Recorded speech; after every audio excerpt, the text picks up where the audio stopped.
గౌరవనీయులు BRS party parliament సభ్యులు, శాసనసభ్యులు, శాసన మండలి సభ్యులు, పార్టీ సీనియర్ నాయకులు, జర్నలిస్టులు అందరికీ పేరు పేరున నమస్కారం.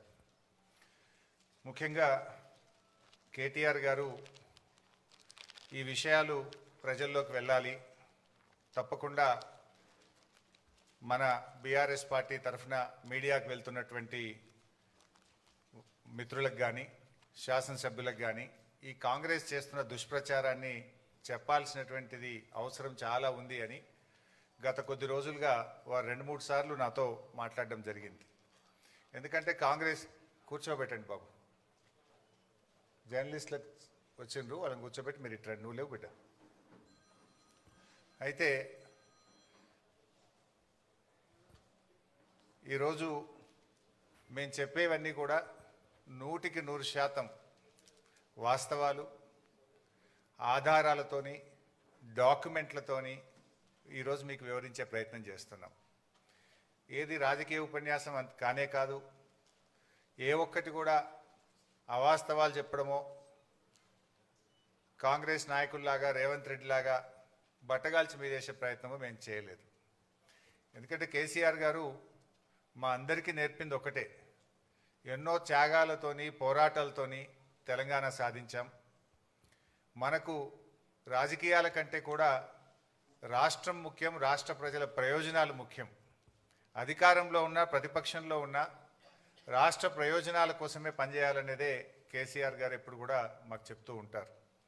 అందువల్ల ఈరోజు కూడా ఒక బాధ్యతాయుతమైనటువంటి ప్రతిపక్షంగా ఈ కాళేశ్వరం ప్రాజెక్ట్ మీద, కాళేశ్వరం అనేది definitely it is a life line to the state of Telangana. ఇది ఒక జీవధార.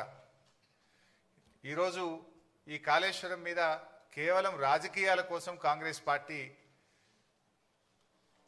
దుష్ప్రచారం చేయడం కోసం, బురద జల్లడం కోసం, రాజకీయ లబ్ధి పొందడం కోసం ఈ ప్రాజెక్టును మరమ్మతు చేయకుండా తాత్సారం చేసే ప్రయత్నం చేస్తుంది. అంటే రాష్ట్ర ప్రయోజనాల కంటే రాజకీయ ప్రయోజనాల మీదనే కాంగ్రెస్ పార్టీ ఎక్కువ దృష్టి పెడుతూ బురద జల్లే ప్రయత్నం చేస్తుంది. అందువల్ల ఈ ప్రజెంటేషన్లో చాలా వివరంగా మీకు చెప్పే ప్రయత్నం చేస్తాం. అందరికీ సాఫ్ట్ కాపీసు, హార్డ్ కాపీస్ కూడా పంపిస్తున్నాం. ఒకటేమో ఈ బ్రీఫ్ ప్రజెంటేషన్, ఒకటి పీపీటీ మీ అందరికి షేర్ చేశాం. రెండవది కాళేశ్వరం ప్రాజెక్టు మీద వాస్తవాలు, అంటే వక్రీకరణలు, వాస్తవాలు, వివరాలన్నీ కూడా మీకు అందిస్తూ ఉన్నాం. ఈ 2 బుక్స్ కూడా మీ అందరికీ ఇచ్చాం, దయచేసి చదవండి. మీరు ప్రజెంటేషన్ అయిన తర్వాత ఇంకేమైనా డౌట్స్ ఉంటే కూడా ఐ విల్ క్లారిఫై. మీ అందరికీ ఒక నోట్బుక్, పెన్ కూడా ఇచ్చాం, నోట్ చేసుకోండి. లాస్ట్లో I will answer all your questions and doubts. Yeah please. నేను కూడా ఈరోజు రాజకీయ విమర్శలు చేయట్లేదు, ఓన్లీ వాస్తవాలు చెప్పే ప్రయత్నమే చేస్తున్నా. పొలిటికల్గా చాలా వేదికలు ఉన్నాయి, మాట్లాడతాం, కానీ today I will try to explain the brief facts on Kaleshwaram. ముందుగా అసలు కాళేశ్వరం అంటే ఏంటి? పదే రేవంత్ రెడ్డి గారు కాళేశ్వరం కుప్పగూలిపోయింది అని ఒక స్టాండర్డ్ డైలాగ్ కొడుతూ వస్తూ ఉన్నాడు. వాస్తవానికి కాళేశ్వరం అంటే 3 బ్యారేజీలు, 15 రిజర్వాయర్లు, 19 సబ్స్టేషన్లు, 21 పంప్ హౌస్లు, 203 కిలోమీటర్ల టనెల్లు, 1531 కిలోమీటర్ల గ్రావిటీ కెనాలు, 98 కిలోమీటర్ల ప్రెషర్ మెయిను, 141 టీఎంసీల సామర్థ్యం కలిగిన రిజర్వాయర్లు, 530 మీటర్ల ఎత్తుకు నీటిని ఎత్తిపోసేటువంటి వ్యవస్థ, 240 టీఎంసీల నీటి వినియోగం. ఇది మొత్తం కాళేశ్వరం యొక్క సమాహారం. ఈ మొత్తంలో ఆ 3 బ్యారేజీల్లో 1 బ్యారేజీలో 2 పిల్లర్లు మాత్రమే కుంగాయి.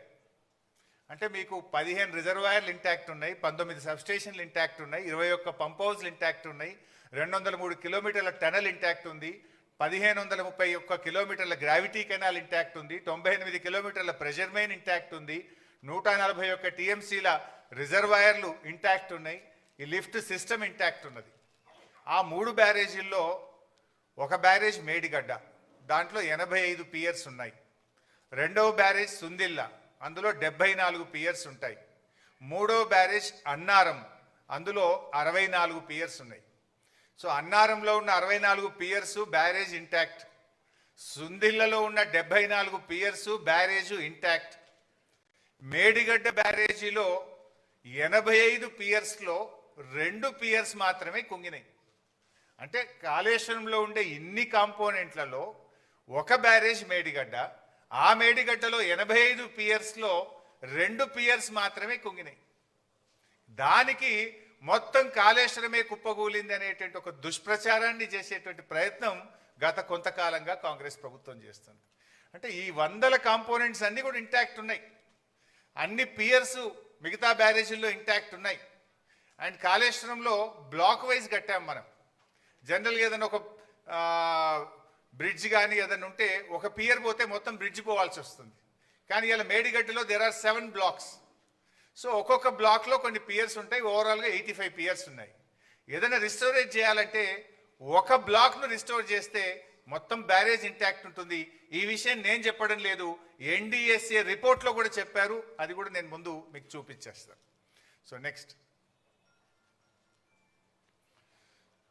అయితే ఈ మధ్యకాలంలో మీరు చూస్తే ఇది మొత్తం కాళేశ్వరం యొక్క సమగ్ర స్వరూపం.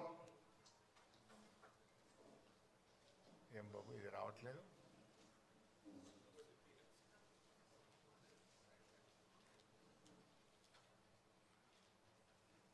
ఇది వస్తుందా బాబు?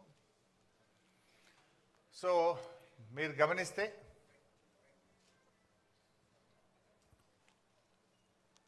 లేదు, బ్యాక్ పైన వస్తుంది కానీ దీని మీద రావట్లేదు.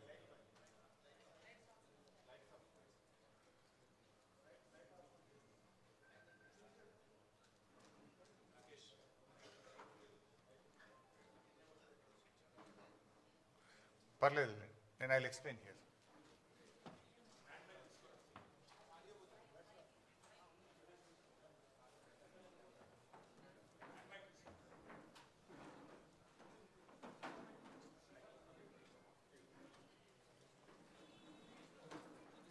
మీరు గమనిస్తే ఇందులో యాక్చువల్గా తమ్మిడిహట్టి ఆ పైన, దిస్ ఈజ్ తమ్మిడిహట్టి. ఈ తమ్మిడిహట్టి దగ్గర నీళ్లు లేకపోతే మనం తమ్మిడిహట్టి ఈ సోర్స్ నుంచి ఇక్కడ ఎల్లంపల్లికి నీళ్ళు తెచ్చుకునే ప్రొవిజన్ ఉండేది. తమ్మిడిహట్టి నుంచి ఎల్లంపల్లికి నీళ్లు అవకాశం లేదు కనుక, నీళ్లు తక్కువ ఉన్నాయి కనుక తమ్మిడిహట్టి నుంచి మనము మేడిగడ్డకు రావడం జరిగింది. This is Medigadda, this is Annaram, then this is Sundilla. Sundilla నుంచి మనం ఎల్లంపల్లికి తెచ్చుకుంటాం. మారింది ఓన్లీ ఒకటే సిస్టమ్. తమ్మిడిహట్టి నుంచి ఎల్లంపల్లికి నీళ్ళు వచ్చే బదులు మేడిగడ్డ నుంచి ఎల్లంపల్లికి నీళ్లు తెచ్చాం. మారింది ఒకటే. ఇది మిగతాదంతా కూడా ఆల్రెడీ ఇంటాక్ట్ ఉన్నటువంటి సిస్టమే. ఇది కూడా ఎందుకు మార్చాము అనేది నేను ముందు ఎక్స్ప్లెయిన్ చేస్తాను. అంటే దానికంటే ముందు నేను చెప్పాల్సింది ఏంటంటే, కాళేశ్వరం యొక్క గొప్పతనం ఏంటంటే, కాళేశ్వరంకు దేర్ ఆర్ 3 సోర్సెస్. ప్రతిసారి మేడిగడ్డ నుంచే మనము నీళ్లు తీసుకురావాల్సిన అవసరం లేదు. పైన ఎస్ఆర్ఎస్పిలో బ్రహ్మాండమైనటువంటి వరద వస్తే, ఎస్ఆర్ఎస్పి ప్రాజెక్టుకు నీళ్ళు వస్తే, ఎస్ఆర్ఎస్పి నుంచి మిడ్ మానేరుకు డైరెక్ట్గా నీళ్లు తెచ్చుకుంటాం. మిడ్ మానేరుకు ఎస్ఆర్ఎస్పి నుంచే నీళ్ళు వస్తాయి. ఎస్ఆర్ఎస్పి నుంచి 2 రకాలుగా నీళ్ళు వస్తాయి మిడ్ మానేరుకు. ఒకటి వరద కాలువ ఉంది, రెండోది నార్మల్ ఎస్ఆర్ఎస్పి కెనాల్ ఉంది. సో గోదావరిలో మంచి వర్షాలు పడి ఎస్ఆర్ఎస్పి నిండితే గ్రావిటీ ద్వారా ఎస్ఆర్ఎస్పి నుంచి మనం మిడ్ మానేరుకు నీళ్లు తెచ్చుకోవడం జరుగుతుంది. సో మిడ్ మానేరుకు నీళ్ళు వచ్చినప్పుడు ఏమైందంటే, we will operate Motors only from mid Maner. మన పంపింగ్ స్టేషన్స్ మిడ్ మానేర్ నుంచి వాడి అన్నపూర్ణ రిజర్వాయరు, రంగనాయక సాగర్ రిజర్వాయరు, తర్వాత మన మల్లన్న సాగర్, తర్వాత కింద కొండపోచమ్మ సాగర్, ఇవన్నీ కూడా మనం ఆపరేట్ చేస్తాం. ఇది మల్లన్న సాగర్, ఇది రంగనాయక సాగర్, ఇది Annapurna, then this is Mid Manair. ఇగో ఎస్ఆర్ఎస్పి నుంచి 2 సిస్టమ్స్ ఉన్నాయి. ఇది వరద కాలువ ద్వారా నీళ్ళు వస్తాయి, 2 ఎస్ఆర్ఎస్పి కెనాల్ ద్వారా కూడా నీళ్ళు వస్తాయి. సో మనకు ఎప్పుడన్నా గోదావరిలో మంచి వరద వచ్చినప్పుడు, మంచి వర్షాలు వచ్చినప్పుడు మనము ఈ మేడిగడ్డ ఆపరేట్ చేయము, ఎల్లంపల్లి కూడా ఆపరేట్ చేయము. డైరెక్టు ఎస్ఆర్ఎస్పి నుంచే మిడ్ మానేరుకు గ్రావిటీ ద్వారా నీళ్ళు వస్తే ఇక్కడి నుంచి మాత్రమే పంపింగ్ సిస్టమ్ను ఆపరేట్ చేసుకునే ఫెసిలిటీ ఉంది. Point number 1. పాయింట్ నెంబర్ 2, కొన్ని సందర్భాల్లో ఎస్ఆర్ఎస్పికి నీళ్ళు రావు, కానీ మనకు ఎల్లంపల్లికి నీళ్ళు వస్తాయి. ఈ పైన కడెం రిజర్వాయర్ నుంచి ఎల్లంపల్లికి వస్తాయి. ఎల్లంపల్లికి ఓన్ క్యాచ్మెంట్ కూడా ఉంది, కడెం క్యాచ్మెంట్ ఉంది. అప్పుడు ఎల్లంపల్లి నుంచి మోటార్ లాంచ్ చేసి మిడ్ మానేర్ తెచ్చుకుంటాం. మిడ్ మానేర్ నుంచి ఈ సిస్టమ్ అంతా కూడా నడుస్తుంది. ఈ రెండు చోట్ల నీళ్లు రానప్పుడు, అంటే ఎస్ఆర్ఎస్పికి వరద నీళ్లు రానప్పుడు, కడెం నిండకుండా ఎల్లంపల్లికి కూడా నీళ్లు రానప్పుడు, ఎక్కడా నీళ్లు లేనప్పుడు కూడా తప్పకుండా నీళ్లు ఉండే పాయింట్ మేడిగడ్డ. అప్పుడు మాత్రమే మేడిగడ్డ నుంచి మోటార్ లాంచ్ చేస్తాం. అయితే ఈ మధ్య మీరు చూస్తే గవర్నమెంట్ కాళేశ్వరం వాడకుండానే పంట పండింది అని ఒక గోబల్స్ ప్రచారం చేస్తున్నారు కాంగ్రెస్ నాయకులు, ముఖ్యంగా ఉత్తమ్ కుమార్ రెడ్డి, రేవంత్ రెడ్డి పదే పదే గోబల్స్ ప్రచారం చేస్తున్నారు.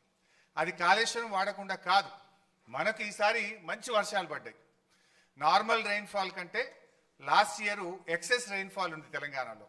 అందువల్ల వర్షాలు బాగా పడడం వల్ల ఏమైంది, ఎస్ఆర్ఎస్పి నుంచి మిడ్ మానేర్కు నీళ్లు తెచ్చుకున్నాం. మిడ్ మానేర్లో పంపు చేసి అన్నపూర్ణ, రంగనాయక సాగర్, మల్లన్న సాగర్, కొండపోచమ్మ సాగర్ ఇవన్నీ కూడా నింపినాం ఈసారి. సో అన్నపూర్ణ కింద పంట పండింది, రంగనాయక సాగర్ కింద 1,00,000 ఎకరాల పంట పండింది, మిడ్ మానేర్ కింద 70-80 వేల ఎకరాల పంట పండింది, కొండపోచమ్మ సాగర్ కింద కూడా పంట పండింది. అంటే మరి ఇదంతా కాళేశ్వరంలో భాగం కాదా? వర్షాలు బాగుపడ్డాయి కనుక మనం ఇక్కడ మోటార్ లాంచ్ చేయకుండా డైరెక్ట్ ఎస్ఆర్ఎస్పి నుంచి మిడ్ మానేర్కి వచ్చినాయి. సో మిడ్ మానేర్లో మోటార్లు నడిపినామంటే ఇది కాళేశ్వరంలో అంతర్భాగం. ఇక్కడ కాళేశ్వరం ప్రాజెక్టులో కట్టిన మోటార్లతోనే అన్నపూర్ణకు నీళ్ళు వచ్చినాయి, అన్నపూర్ణలో పెట్టిన మోటార్లతో రంగనాయక సాగర్ నీళ్ళు వచ్చినాయి, రంగనాయక సాగర్లో మోటార్లు నడిపితే మల్లన్న సాగర్ నీళ్ళు వచ్చినాయి, మల్లన్న సాగర్లో మోటార్ నడిపితే కొండపోచమ్మ సాగర్కు నీళ్ళు వచ్చినాయి. ఈ వ్యవస్థ అంతా కూడా పనిచేయడం వల్లనే పంట పండింది, మొదటి పంటకు రెండవ పంటకు. ఇక్కడ దుబ్బాక శాసనసభ్యులు ప్రభాకర్ రెడ్డి గారు ఉన్నారు, వారికి మల్లన్న సాగర్ నుంచి దాదాపు వారి నియోజకవర్గంలో కొన్ని వందల చెరువులు, చెక్ డ్యాములు నింపితే అద్భుతమైన పంట పండింది. మెదక్ మాజీ ఎమ్మెల్యే పద్మాదేవేంద్ర రెడ్డి గారు ఉన్నారు, ఇదే మల్లన్న సాగర్ నుంచి రామాయణపేట కెనాల్ ద్వారా నీళ్ళు ఇస్తే కొన్ని వేల ఎకరాల్లో దుబ్బాక, మెదక్ నియోజకవర్గంలో పంట పండింది. కొండపోచమ్మ సాగర్ నుంచి ఇటు యాదగిరిగుట్ట, ఆలేరు నియోజకవర్గానికి, గజ్వేల్ నియోజకవర్గానికి ఇవాళ నీళ్లు పోయినాయి. అంటే గోదావరి నీళ్లు కొండపోచమ్మ నుంచి యాసంగిలో నీళ్లు వదిలిండ్రు. సుంతాల మహేందర్ రెడ్డి గారు ఉన్నారు, అక్కడ కొత్త గెలిచిన ఎమ్మెల్యే పోయి ఆ నీళ్ళ కొబ్బరికాయలు కొట్టుండే. ఎక్కడి ఆ నీళ్లు? కొండపోచమ్మ సాగర్కు నీళ్ళు ఎక్కడి నుంచి వచ్చినాయి? Kondapochamma Sagar is part of Kaleshwaram. Kaleshwaram నీళ్ళు అక్కడికి వచ్చినాయి కనుక అక్కడి నుంచి కెనాల్ ద్వారా ఆలేరు నియోజకవర్గంలో మన యాసంగి పంటకు నీళ్ళు ఇచ్చినాము, సిద్దిపేట నియోజకవర్గానికి నీళ్ళు ఇచ్చినాము, సిరిసిల్ల నియోజకవర్గానికి నీళ్ళు ఇచ్చినాము. అట్లా కొన్ని లక్షల ఎకరాల్లో కాళేశ్వరం ద్వారా మొన్న పంట పండింది. అయితే వీళ్ళేం ప్రచారం చేస్తున్నారు? కాళేశ్వరం వాడకుండానే పంట పండిందనే దుష్ప్రచారం చేస్తున్నారు. ఇవన్నీ కూడా కాళేశ్వరంలో అంతర్భాగం. అయితే ఈసారి మనకు ఎల్లంపల్లిలో మంచి నీళ్ళు వచ్చినాయి కడెం నుంచి. సో ఎల్లంపల్లి మోటార్లు రన్ చేసి ఎల్లంపల్లి ద్వారా కాళేశ్వరం సిస్టమ్ పనిచేసింది, మిడ్మానేర్ ద్వారా కాళేశ్వరం సిస్టమ్ పనిచేసింది. ఈ రెండు సిస్టంలు వాడడం వల్ల ఈసారి బ్రహ్మాండమైనటువంటి పంటలు పండినాయి. వేలాది చెరువులు నింపినాం, వందలాది చెక్ డ్యాములు నింపినాం, నేరుగా కెనాల్స్ ద్వారా కూడా వేలాది ఎకరాలకు, లక్షలాది ఎకరాలకు కాళేశ్వరం ద్వారా ఈసారి నీళ్ళు ఇచ్చినాం. అయితే this year is a good year. వర్షాలు బాగుపడడం వల్ల మనము మిడ్మానేర్, ఎల్లంపల్లి నుంచి మాత్రమే కాళేశ్వరం సిస్టమ్ నడుపుకున్నాము, దాని ద్వారా పంట పండింది. సో ఇప్పటిదాకా జరిగిన ప్రచారం ఏదైతే ఉందో వీళ్ళు రేవంత్ కానీ ఉత్తమ్ గారు చేసేది పూర్తిగా కాళేశ్వరం లేకుండా పంట పండింది అనేటువంటిది పూర్తిగా సత్యదూరమైనటువంటిది. So Kaleshwaram has 3 sources. మంచి వర్షాలు పడితే ఎస్ఆర్ఎస్పి మిడ్మానేర్ నుంచి సిస్టమ్ నడుపుతాం, యావరేజ్ రెయిన్ఫాల్ ఉంటే Yellampalli Mid Manair system నడుపుతాం, bad year అయితే, వర్స్ట్ ఇయర్ అయితే కూడా మనము మేడిగడ్డ నుంచి నీళ్లు తీసుకోవడానికి there are 3 systems. Current bill మీద కూడా కొందరు మాట్లాడుతుంటారు. వర్స్ట్ ఇయర్ మాత్రమే మనము Medigadda to Annaram, Annaram to Sundilla, Sundilla to Yellampalli, Yellampalli to Mid Manair మొత్తం system నడుపుతాం.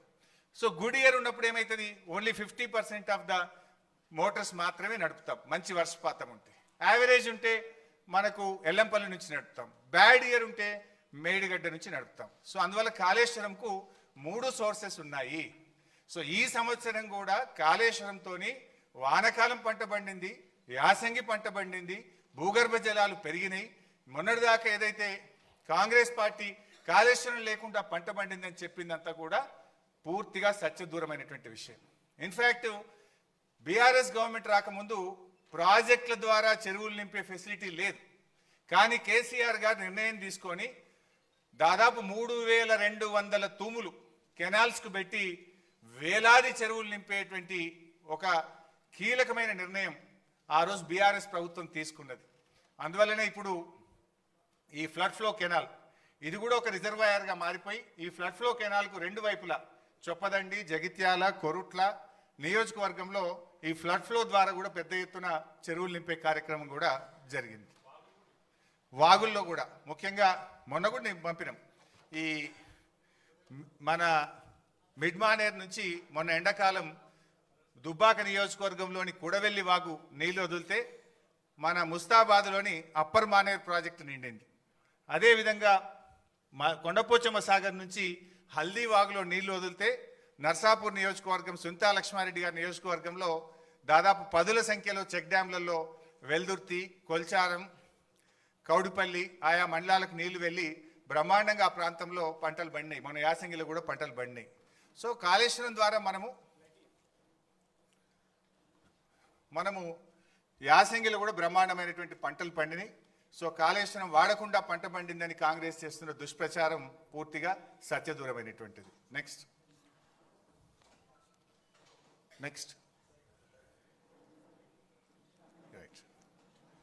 So Kaleshwaram storage capacity Medigadda 16, Annaram 10, Sundilla 8. So అన్నీ కలిపి 141 టీఎంసీల సామర్థ్యం కాళేశ్వరం ప్రాజెక్టులో ఉంది. అయితే ఇక్కడ కూడా ఇంకా ముందు ఎక్స్ప్లెయిన్ చేస్తా. అయితే మన తెలంగాణ రాష్ట్రంలో మనకున్న ఒకే ఒక్క పెద్ద రిజర్వాయరు ఎస్ఆర్ఎస్పి. యాక్చువల్గా ఎస్ఆర్ఎస్పి తప్ప మనకు మేజర్గా స్టోరేజ్ కెపాసిటీ లేదు.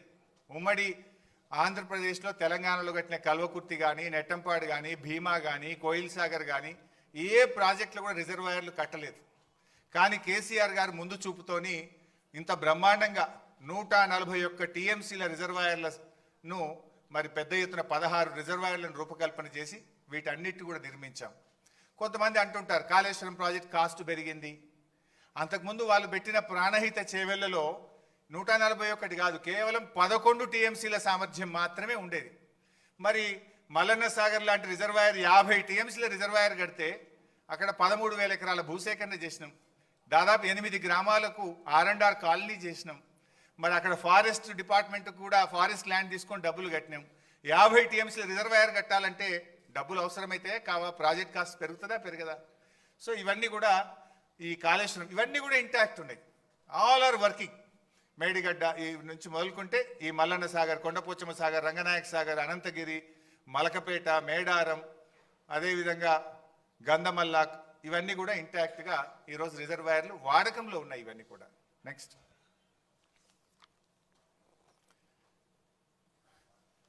మీరు అప్పుడప్పుడు చూస్తుంటారు. రేవంత్ రెడ్డి ఒకసారి మాట్లాడతాడు కాళేశ్వరం మీద 1 ఎకరా బారలేదంటాడు.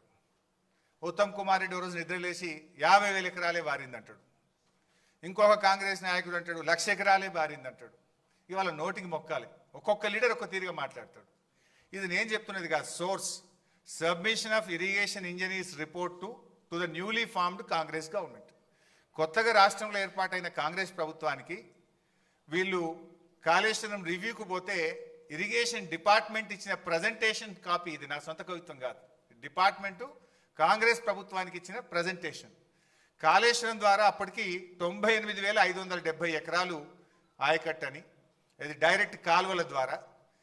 అదేవిధంగా కాలువల ద్వారా నింపిన 456 చెరువులను నింపడం ద్వారా 40,000 ఎకరాల ఆయకట్టు.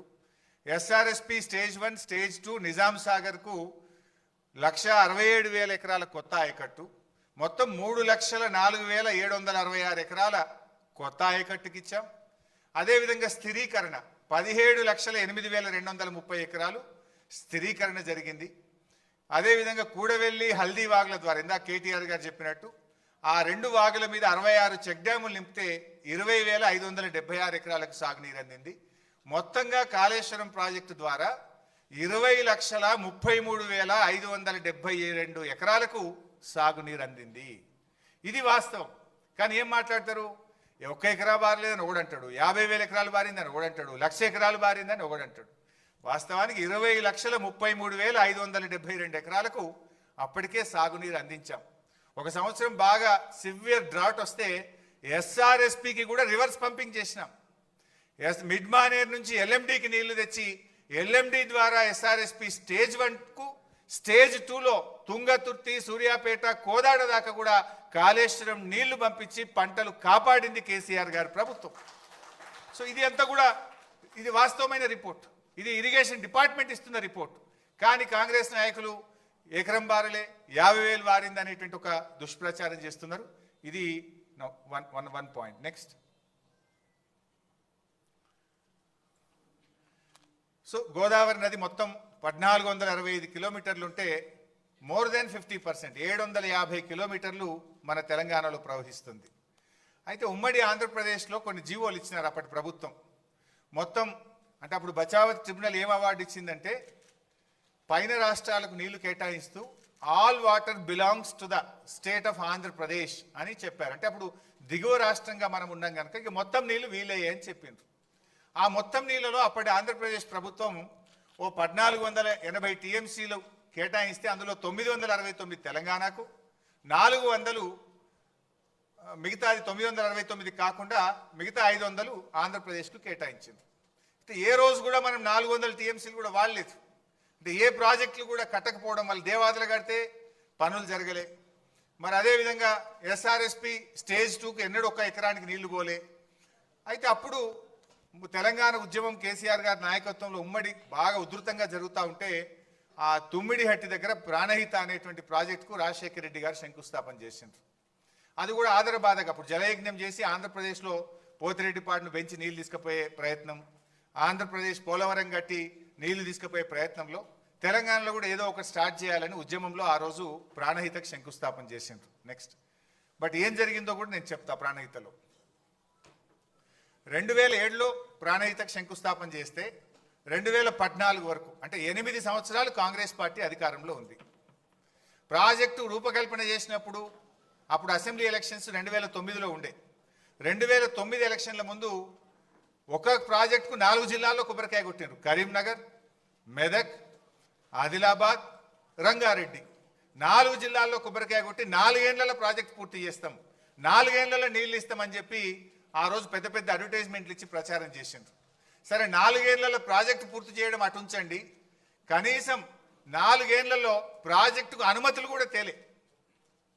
4 ఏళ్ళు ఇచ్చిపెట్టండి, 8 ఏళ్ళు వాళ్ళే అధికారంలో 2007 to 14 కేంద్రంలో కాంగ్రెస్ ప్రభుత్వం, మహారాష్ట్రలో కాంగ్రెస్ ప్రభుత్వం, ఆంధ్రప్రదేశ్లో కాంగ్రెస్ ప్రభుత్వం. అప్పుడు ఇదే ఉత్తమ్ కుమార్ రెడ్డి మంత్రిగా ఉన్నాడు, ఇదే కోమటిరెడ్డి వెంకటరెడ్డి మంత్రిగా ఉన్నాడు, ఇదే శ్రీధర్ బాబు మంత్రిగా ఉన్నాడు. కానీ వీళ్ళెవరూ పట్టించుకోలే. 8 ఏళ్లలో కాళేశ్వరం ప్రాజెక్టుకు అసలు అనుమతులు కూడా సాధించినటువంటి పరిస్థితి. తమ్మిడిహట్టి దగ్గర ఎక్కడైతే బ్యారేజ్ కడతామన్నారో దానికి మహారాష్ట్రతో అగ్రిమెంట్ చేయలేదు, మహారాష్ట్ర ప్రభుత్వాన్ని ఒప్పించే ప్రయత్నం చేయలేదు. అసలు అక్కడ ఒప్పుకోకుండా ఎక్కడైతే నిజంగా బ్యారేజ్ ఉందో ఆ బ్యారేజీ నిర్మాణం స్టార్ట్ చేయకుండా ఎక్కడెక్కడో పోయి టనల్లు కాలువలు తవ్వే ప్రయత్నం చేసిండ్రు. అసలు హెడ్ దగ్గర పని స్టార్ట్ చేయలేదు. అదేవిధంగా ఇది కాగ్ రిపోర్ట్. ఆ రోజు కాగ్ ఏం చెప్పిందో కూడా మనం చూస్తే substantial funds given as mobilization advance were blocked with the contractors as recovery thereof could not be affected due to poor progress of works. This way especially so in respect of Pranahita Chevella and Dumugudam Nagarjun Sagar tail ponds. అంటే CAG కూడా ఆ రోజు కాంగ్రెస్ ప్రభుత్వం యొక్క పనిని తప్పుపట్టింది.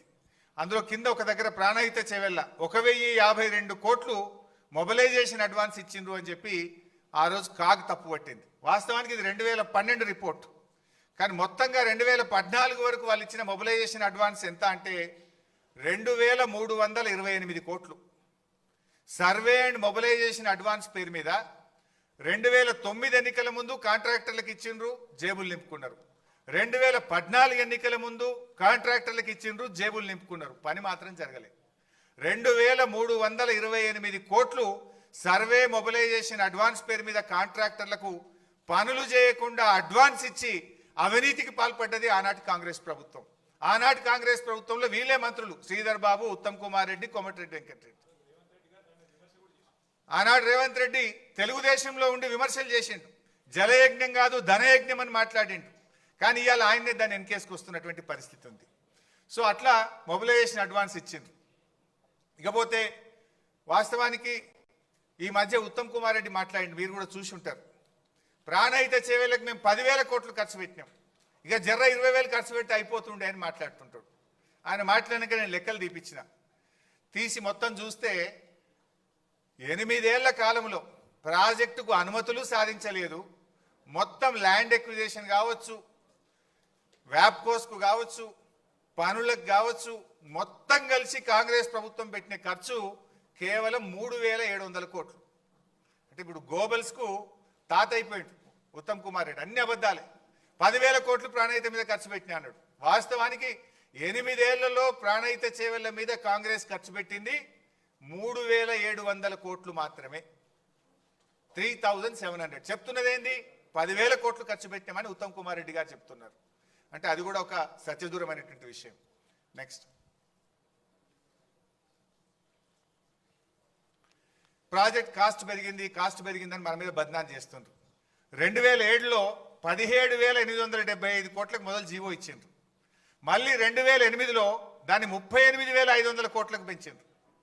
అంటే ఏ పనులు చేయకుండానే ప్రాజెక్ట్ కాస్ట్ డబుల్ చేసిండ్రు. 17,000ని 38,000కి చేసిండ్రు. ఆ చూడండి పైన జీవో నంబర్ 114 ఉంది, అది 17,000 కోట్లు. కింద ఇంకొక జీవో 38,500 కోట్ల రూపాయలకు పెంచిండ్రు. ఢిల్లీకి 2012లో పంపిండ్రు అనుమతుల కోసం, అప్పుడు 40,000 కోట్లకు పెంచిండ్రు. అంటే 17,000 నుంచి 40,000 కోట్లకు ప్రాజెక్ట్ కాస్టు కాంగ్రెస్ హయాంలోనే పెరిగింది. ఆ రోజు ఏ పనులు చేయకుండానే 40,000 కోట్లకు పెంచిండ్రు. మరి ఇందాక చెప్పిన పాయింట్ 10,000 ఖర్చు పెట్టినామన్నారు, అన్ని కలిపి వాళ్ళు పెట్టింది 3,780 కోట్లు మాత్రమే. సో ఇట్లా ప్రాజెక్ట్ కాస్టు 17,000 నుంచి 40,000 కోట్లకు కాంగ్రెస్ హయాంలోనే పెరిగింది. బట్ ఆ 40,000 కోట్లది కూడా ఎందుకు పెరిగిందో నేను ముందు ఎక్స్ప్లెయిన్ చేస్తా. నెక్స్ట్, సో బేసికల్లీ ఒక విషయం పదే వస్తుంటుంది బయట. ఏమొస్తుంది? తమ్మిడిహట్టి దగ్గర ప్రాజెక్ట్ కడితే గ్రావిటీ ద్వారా నీళ్ళు వస్తుండే, తమ్మిడిహట్టి దగ్గరనే ప్రాజెక్టు కడితే 40,000 కోట్లకే అయిపోతుండే, వీళ్ళు కమిషన్ల కోసం ప్రాజెక్టును మార్చిండ్రు అని ఒక బురద జల్లే ప్రయత్నం బీఆర్ఎస్ మీద చేస్తుండ్రు. అసలు ఎందుకు మార్చినాం? తమ్మిడిహట్టి దగ్గర మనం ప్రయత్నం చేసినామా లేదా? అసలు తమ్మిడిహట్టి నుంచి మేడిగడ్డకు మార్చాల్సిన అవసరం ఏంటి? ఇది నేను ఫ్యాక్ట్స్తో, ఆధారాలతో సహా ఒక్కసారి మీకు వివరించే ప్రయత్నం చేస్తాను. అసలు ఎందుకు మారాల్సి వచ్చింది? ముందే మనం డైరెక్ట్గా మార్చినామా? ఎప్పుడు అసలు మార్చే నిర్ణయం తీసుకున్నాం? ఏ పరిస్థితుల్లో నిర్ణయం తీసుకున్నాం? ఆ నిర్ణయం తీసుకున్నది ఎవరు? ఆ నిర్ణయం ఎందువల్ల తీసుకోవాల్సి వచ్చిందో I will try to explain. First of all, మన గవర్నమెంట్ 2 జూన్ 2014 ఏర్పడ్డది. మీరు చూస్తే 23 జూలై 2014, అంటే గవర్నమెంట్ ఏర్పడ్డ నెల 15 రోజుల్లోనే, that is our commitment. KCR గారు నన్ను నువ్వు మహారాష్ట్రకు వెళ్ళు, తమిడిహట్టి దగ్గర బ్యారేజ్ కట్టుకుందాం, వాళ్ళు ఎన్ని డబ్బులు అడుగుతా అన్ని ఇద్దాం, నువ్వు పోయి వాళ్ళని ఒప్పించండి అని చెప్పి కేసీఆర్ గారు ఆ రోజు నీటిపారుదల శాఖ మంత్రిగా ఉన్న నన్ను, మన సలహాదారుడిగా ఉన్న ఆర్ విద్యాసాగర్ రావు గారిని ఇంజనీర్ల బృందం తీసుకొని వెళ్ళండి అని ఆదేశించారు. సో గవర్నమెంట్ ఏర్పడ్డ 45 డేస్కు ఐ వెంట్ టు మహారాష్ట్ర. ఆ రోజు మహారాష్ట్రలో కాంగ్రెస్ గవర్నమెంట్ ఉంది. ఆ కాంగ్రెస్ గవర్నమెంట్లో ఇరిగేషన్ మినిస్టర్ హసన్ ముషరఫ్ గారు మహారాష్ట్ర నీటిపారుదల శాఖ మంత్రి. మేము అపాయింట్మెంట్ తీసుకొని ఆయన దగ్గరికి వెళ్ళి కలిసి మాట్లాడి మేము గత ఆంధ్రప్రదేశ్ లాగా మీతో కొట్లాడము, మా ముఖ్యమంత్రి గారు మీకు చెప్పమన్నారు, మీతో కలిసి పనిచేస్తాము, మీకు మా సహకారం అందిస్తాం, మీరు మాకు సహకారం అందించండి, మహారాష్ట్రలో ముంపు గురయ్యే భూమికి మీరు ఏ ధర నిర్ణయిస్తే ఆ ధర, మీరు ఎన్ని పైసలు అడిగితే అన్ని పైసలు ఇస్తాం, మా ఉద్యమమే నీళ్ళ నుంచి పుట్టింది, మా పోరాటమే నీళ్ళ కోసం జరిగింది, మా ప్రాంతంలో రైతుల ఆత్మహత్యలు జరుగుతున్నాయి, మేము తొందరగా ఇది కట్టుకోవాలనుకుంటున్నామని వి ప్లీడెడ్ దెమ్ లైక్ ఎనీథింగ్, బతిలాడినాం అన్ని రకాలుగా. ఆయన మాట్లాడుతూ ఒక విషయం చెప్పారు. ఆయన మాట్లాడుతూ, చూడు భాయ్ సాబ్, ఇంకొక 6 నెలల్లో మాకు ఎలక్షన్ ఉంది, మహారాష్ట్రలో అప్పుడు అసెంబ్లీ ఎలక్షన్స్ ఇంకా 6 నెలలు ఉంది, అయినా మేము ఎట్లా ఒప్పుకుంటాము? 8 సంవత్సరాల నుంచి కూడా మేము స్పష్టంగా మీకు చెప్తూ వచ్చినాం, 152 మీటర్ల ఎత్తులో మేము తమ్మిడిహట్టి దగ్గర బ్యారేజ్ కట్టడానికి ఒప్పుకోము అని చాలాసార్లు మేము మీ ప్రభుత్వానికి చెప్పినాము. చెప్పడమే కాదు, మా ముఖ్యమంత్రి గారు మీ ముఖ్యమంత్రి గారికి లేఖ రాసిండ్రు, అని ఆ లేఖ కాపీ ఇచ్చిండు నా చేతికి. ఏం రాసిండ్రో ఆ లేఖల మీరే చూడొచ్చు. చాలా స్పష్టంగా అందులో ఆనాడు మహారాష్ట్ర ముఖ్యమంత్రిగా ఉన్నటువంటి పృథ్వీరాజ్ చౌహాన్ గారు మన ముఖ్యమంత్రి కిరణ్ కుమార్ రెడ్డి గారికి లేఖ రాయడం జరిగింది. ఆ లేఖలో ఆయన చాలా స్పష్టంగా ఏం చెప్పిండంటే, it is also requested that Andhra Pradesh government should not proceed with unilaterally decided layouts and control levels. It may lead to unfruitful expenditure. మీరు సొంతగా మీరే 152 మీటర్ల ఎత్తని మీరే నిర్ణయించుకొని మీరే పనులు ప్రారంభించి మీరు ముందుకు పోతా ఉన్నారు. మీరు అట్లా చేస్తే మీరు పెట్టే ఖర్చంతా కూడా వృధా అవుతుంది, జాగ్రత్త అని చెప్పి మా ముఖ్యమంత్రి గారు మీ ఆనాటి ముఖ్యమంత్రికి లేఖ రాసింది. ఈ లెటర్ చదువుకోండి అని నా చేతిలో పెట్టిండు.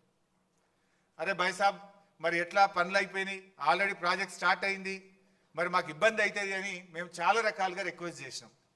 రిక్వెస్ట్ చేస్తే ఆయన ఒక మాట అన్నాడు ఆ రోజు, ఇక 6 నెలలు అయితే ఎలక్షన్ ఉంది భాయ్ సాబ్, 7 ఏళ్ళు ఒప్పుకునే వాళ్ళం ఇప్పుడు ఒప్పుకుంటాం ఎలక్షన్లు కూడా. మా దగ్గర ఆల్రెడీ పెద్ద ఉద్యమాలు అవుతున్నాయి మహారాష్ట్రలో.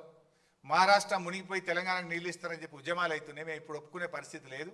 ఏదైనా ఉంటే ఎలక్షన్ అయినాక రాండి, మేము మళ్ళీ గెలిస్తే అప్పుడు మాట్లాడుకుందాం, కానీ ఇప్పుడు ఇక మాట్లాడేది లేదు పోనని ఇలా కొట్టాడు. సరే అట్లెందుకు భాయ్ సాబ్, ఇంజనీర్లు అయితే మాట్లాడతారు, ప్రయత్నం చేయండి అంటే ఓకే డిపార్ట్మెంట్స్ మాట్లాడుకోండి, కానీ ఫైనల్ డెసిషన్ మాత్రం ఆఫ్టర్ ఎలక్షన్స్ అన్నాడు. సరే తదనంతరం 16 జూలై ఆగస్టులో ఒక మీటింగ్ అయింది. 4th ఫిబ్రవరి ఇంకొక మీటింగు ఇంజనీర్స్ లెవెల్లో, సెక్రటరీస్ లెవెల్లో మీటింగ్స్ జరిగినాయి. 16/8/2014 నాడు ఆర్ విద్యాసాగర్ రావు గారి నేతృత్వంలో మళ్ళొక్కసారి కూడా మీటింగ్ అయి 152 మీటర్ల ఎత్తులో మేము కట్టుకుంటాము, మీరు ఎంత డబ్బు అడిగినా ఇస్తామని చెప్పి విద్యాసాగర్ రావు గారు కూడా ఇంకొక మీటింగ్లో కూడా చెప్పారు. ఇన్ని మీటింగ్స్ జరిగినాయి. నెక్స్ట్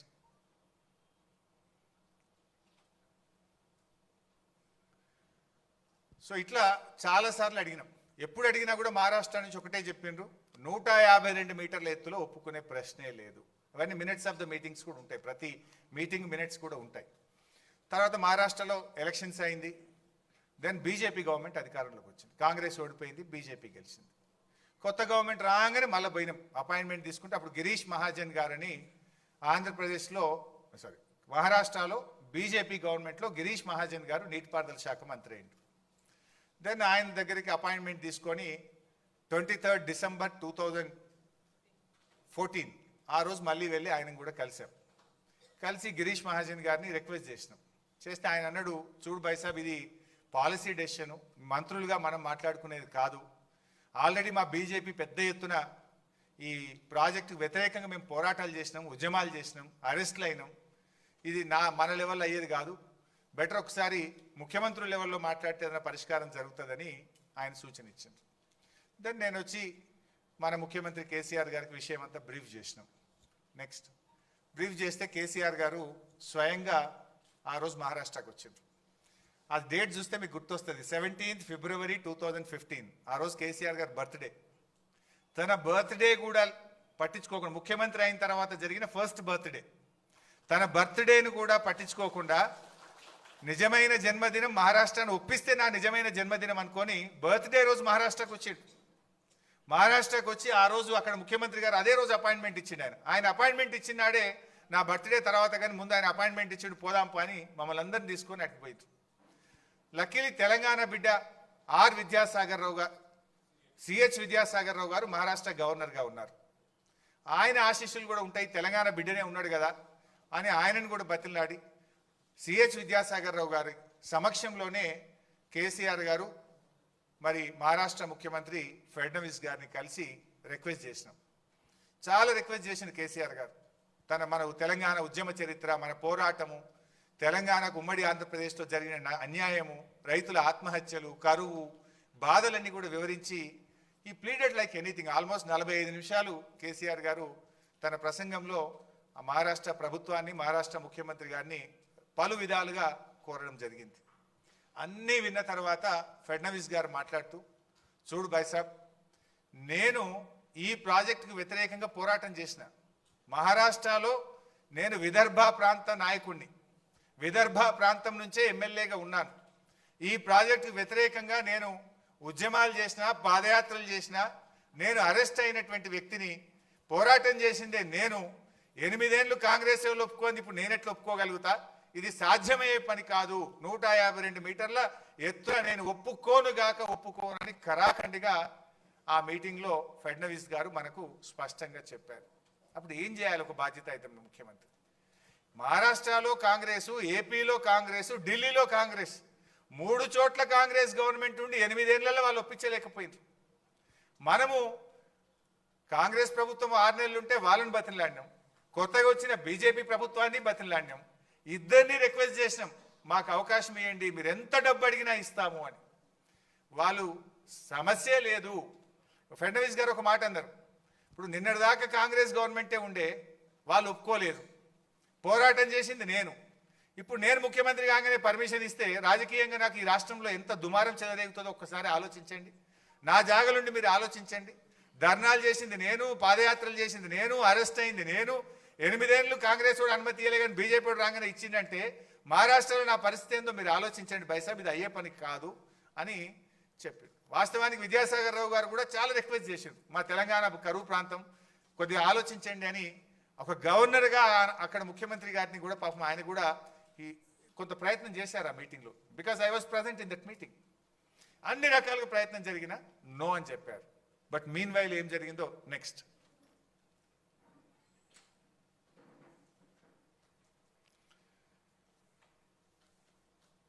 సో ఈ స్లైడ్ మార్చి నేను నెక్స్ట్ చెప్తా ఇంకోటి. రైట్, ఇది మీన్ వైల్ ఏమైంది? 17th ఫిబ్రవరి మీటింగ్ అయింది కేసీఆర్ గారిది.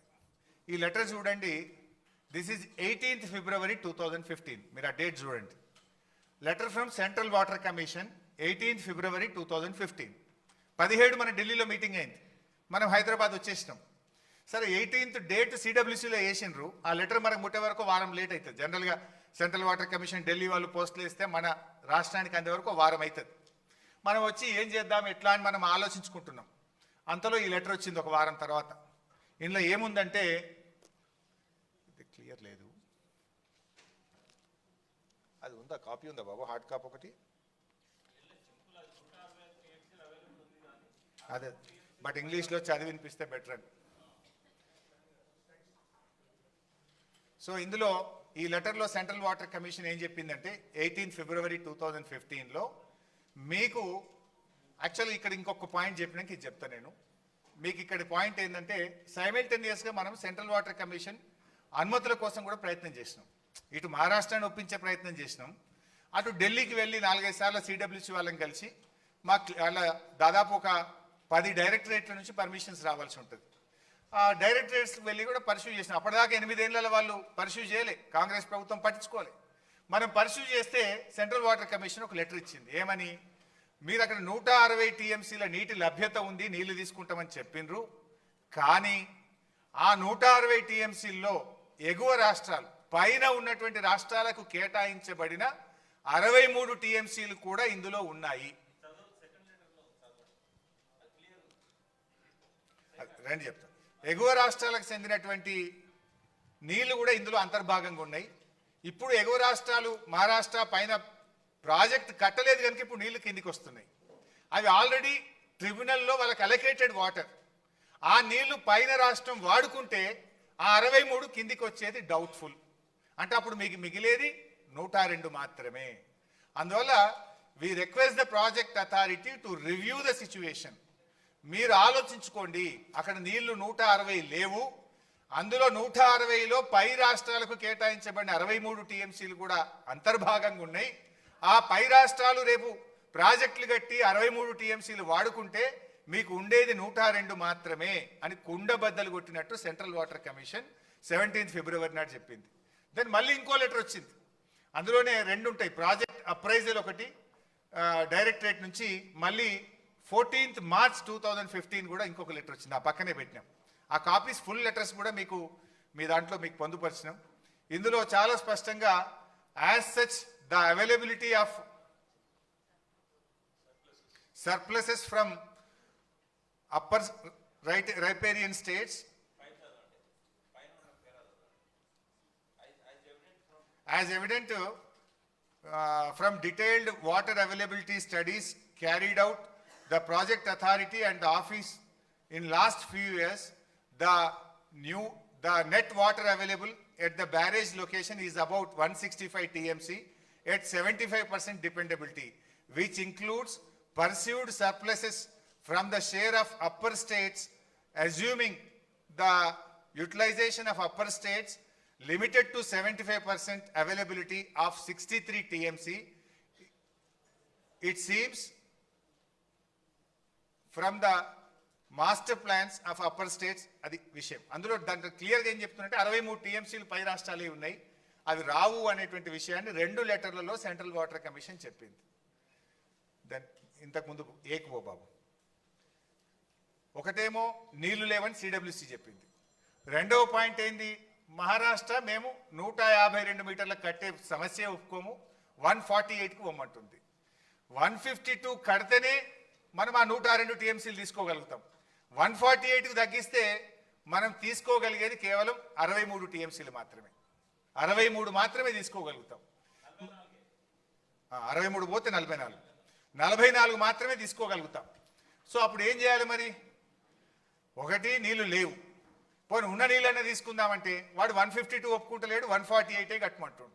148లో కడితే divertible water is only 44 TMC. అప్పుడు ఏం చేయాలి బాధ్యత కలిగిన ప్రభుత్వం? అందులో ఇంకో ప్రాబ్లం వచ్చింది. మనం స్టడీ చేస్తుంటే ఫారెస్ట్ డిపార్ట్మెంట్ వాళ్ళు తమ్మిడిహట్టి దగ్గర చాప్రాల్ వైల్డ్ లైఫ్ ఉంది, అక్కడ ఆ వైల్డ్ లైఫ్ పర్మిషన్ రావాలంటే మన దేశంలో పరిస్థితి ఏంటంటే సుప్రీంకోర్ట్ ఆఫ్ ఇండియా పర్మిషన్ ఇవ్వాలి, మినిమం 10 ఏళ్ళు పడుతుంది. అక్కడ మనం ఒక ప్రాజెక్ట్ కట్టాలంటే వైల్డ్ లైఫ్ క్లియరెన్స్ తేవాలంటే మినిస్ట్రీ ఆఫ్ ఎన్విరాన్మెంట్ ఫారెస్ట్ నుంచి సుప్రీంకోర్టుకు పోయి తేవాలంటే 10 ఏళ్లలోపు భారతదేశంలో వైల్డ్ లైఫ్ క్లియరెన్స్ ఎక్కడ కాలేదు. ఒకటి నీళ్లు లేవు, 2 148కి మించి ఒప్పుకోమంటున్నారు, 3 వైల్డ్ లైఫ్లో ఇరికింది. ఈ 3 కారణాలు ఉన్నప్పుడు ఏం చేయాలి? నీళ్ళే లేవు, నీళ్లు లేని చోట ప్రాజెక్ట్ కట్టాలన్నా? కాంగ్రెస్ పార్టీ తప్పు చేసింది. నీళ్లు లేని చోట, వైల్డ్ లైఫ్ సమస్యలో ఉన్న చోట, అంతర్రాష్ట్ర ఇబ్బందులు ఉన్న చోట ప్రాణహిత చేవలను ఇరికిచ్చి తెలంగాణకు అన్యాయం చేసింది నాటి కాంగ్రెస్ ప్రభుత్వం. మరి పోరాటం చేసి చావు నోట్లో తలబెట్టి నీళ్ల కోసం తెలంగాణ తెచ్చిన కేసీఆర్ గారు బాధ్యత కలిగిన ముఖ్యమంత్రిగా, పోరాట యోధుడిగా ఏం చేయాలి కేసీఆర్ గారు? నీళ్లు ఉన్న చోటకు ప్రాజెక్టును మార్చాలనా వద్దా? కాంగ్రెస్ చేసిన తప్పిదానాన్ని సరిచేయడం కోసం భవిష్యత్ తెలంగాణ అవసరాలను దృష్టిలో పెట్టుకొని మనము ప్రాజెక్ట్ సైట్ మార్చాల్సిన తప్పనిసరి పరిస్థితి ఏర్పడ్డది. నెక్స్ట్ చెప్తా. నంబర్ 3, థర్డ్ పాయింట్, ఇంకో లెటర్ కూడా వచ్చింది సిడబ్ల్యూసి నుంచి. అంటే ఎందుకు రీఇంజనీరింగ్ చేసినాము అంటే అనదర్ పాయింట్, థర్డ్ పాయింట్లో ఏం చేసిందంటే సిడబ్ల్యూసి మనకు ఇంకొక లెటర్ రాసింది. ఏం రాసింది అంటే మీరు 160 టీఎంసీలతోని 16 లక్షల ఎకరాలు, అప్పుడు ఆ రోజు ప్రతిపాదించింది, 16 లక్షల ఎకరాలకు నీళ్లు ఇవ్వాలంటే మీరు పెట్టిన రిజర్వాయర్లు సరిపోవు, బ్యారేజీలు సరిపోవు, సిస్టమ్ నడపలేరు, మినిమం స్టోరేజ్ ఉండాలంటే మీరు కొత్త రిజర్వాయర్లు నిర్మించండి, అవసరమైతే ఉన్న చెరువుల సామర్థ్యం పెంచండి, ఆర్టిఫిషియల్ రిజర్వాయర్స్ కట్టైనా సరే మీరు నీటి సామర్థ్యం, నిల్వ సామర్థ్యాన్ని పెంచండి అని చెప్పి సెంట్రల్ వాటర్ కమిషన్ మరొక లెటర్ కూడా మనకు రాయడం జరిగింది. నెక్స్ట్, అప్పుడు మన గవర్నమెంట్ ఏం చేద్దాము అని చెప్పి మేడిగడ్డ మనమే నిర్ణయించినాం, కేసీఆర్ గారు నిర్ణయించిండ్రు అని కూడా మన మీద బురద చల్లుతూ ఉంటారు. సో అసలు ఎందుకు మార్చాల్సి వచ్చిందో ఇప్పుడు మీకు అర్థమైంది. పాయింట్ నెంబర్ 1 నీళ్లు లేవు, పాయింట్ నెంబర్ 2 మహారాష్ట్ర ఒప్పుకుంటలేదు, పాయింట్ నెంబర్ 3 అక్కడ వైల్డ్ లైఫ్ ఉంది, పాయింట్ నెంబర్ 4 మీరు పెట్టిన రిజర్వాయర్ల సామర్థ్యం సరిపోదు కనుక మీరు ఆ రిజర్వాయర్లను సామర్థ్యం పెంచుకోండి. ఈ 4 కారణాలు చెప్పారు. ఇది మీరు చెప్పలే, నేను చెప్పలే, మన రాష్ట్ర ఇంజనీర్లు చెప్పలే, కేంద్ర జలవనరుల సంఘం చెప్పింది. అప్పుడు మనం ఏం చేద్దాము అని కేంద్ర ప్రభుత్వ సంస్థ, ఇది వ్యాప్కోస్ అనేటువంటిది సెంట్రల్ వాటర్ కమిషన్ యొక్క సబ్సిడరీ ఆర్గనైజేషన్, అది కేంద్ర ప్రభుత్వ సంస్థ వ్యాప్కోస్. ఈ దేశంలో అత్యున్నతమైనటువంటి సర్వే ఏజెన్సీ ఏదన్నా ఉంది అంటే అది వ్యాప్కోస్.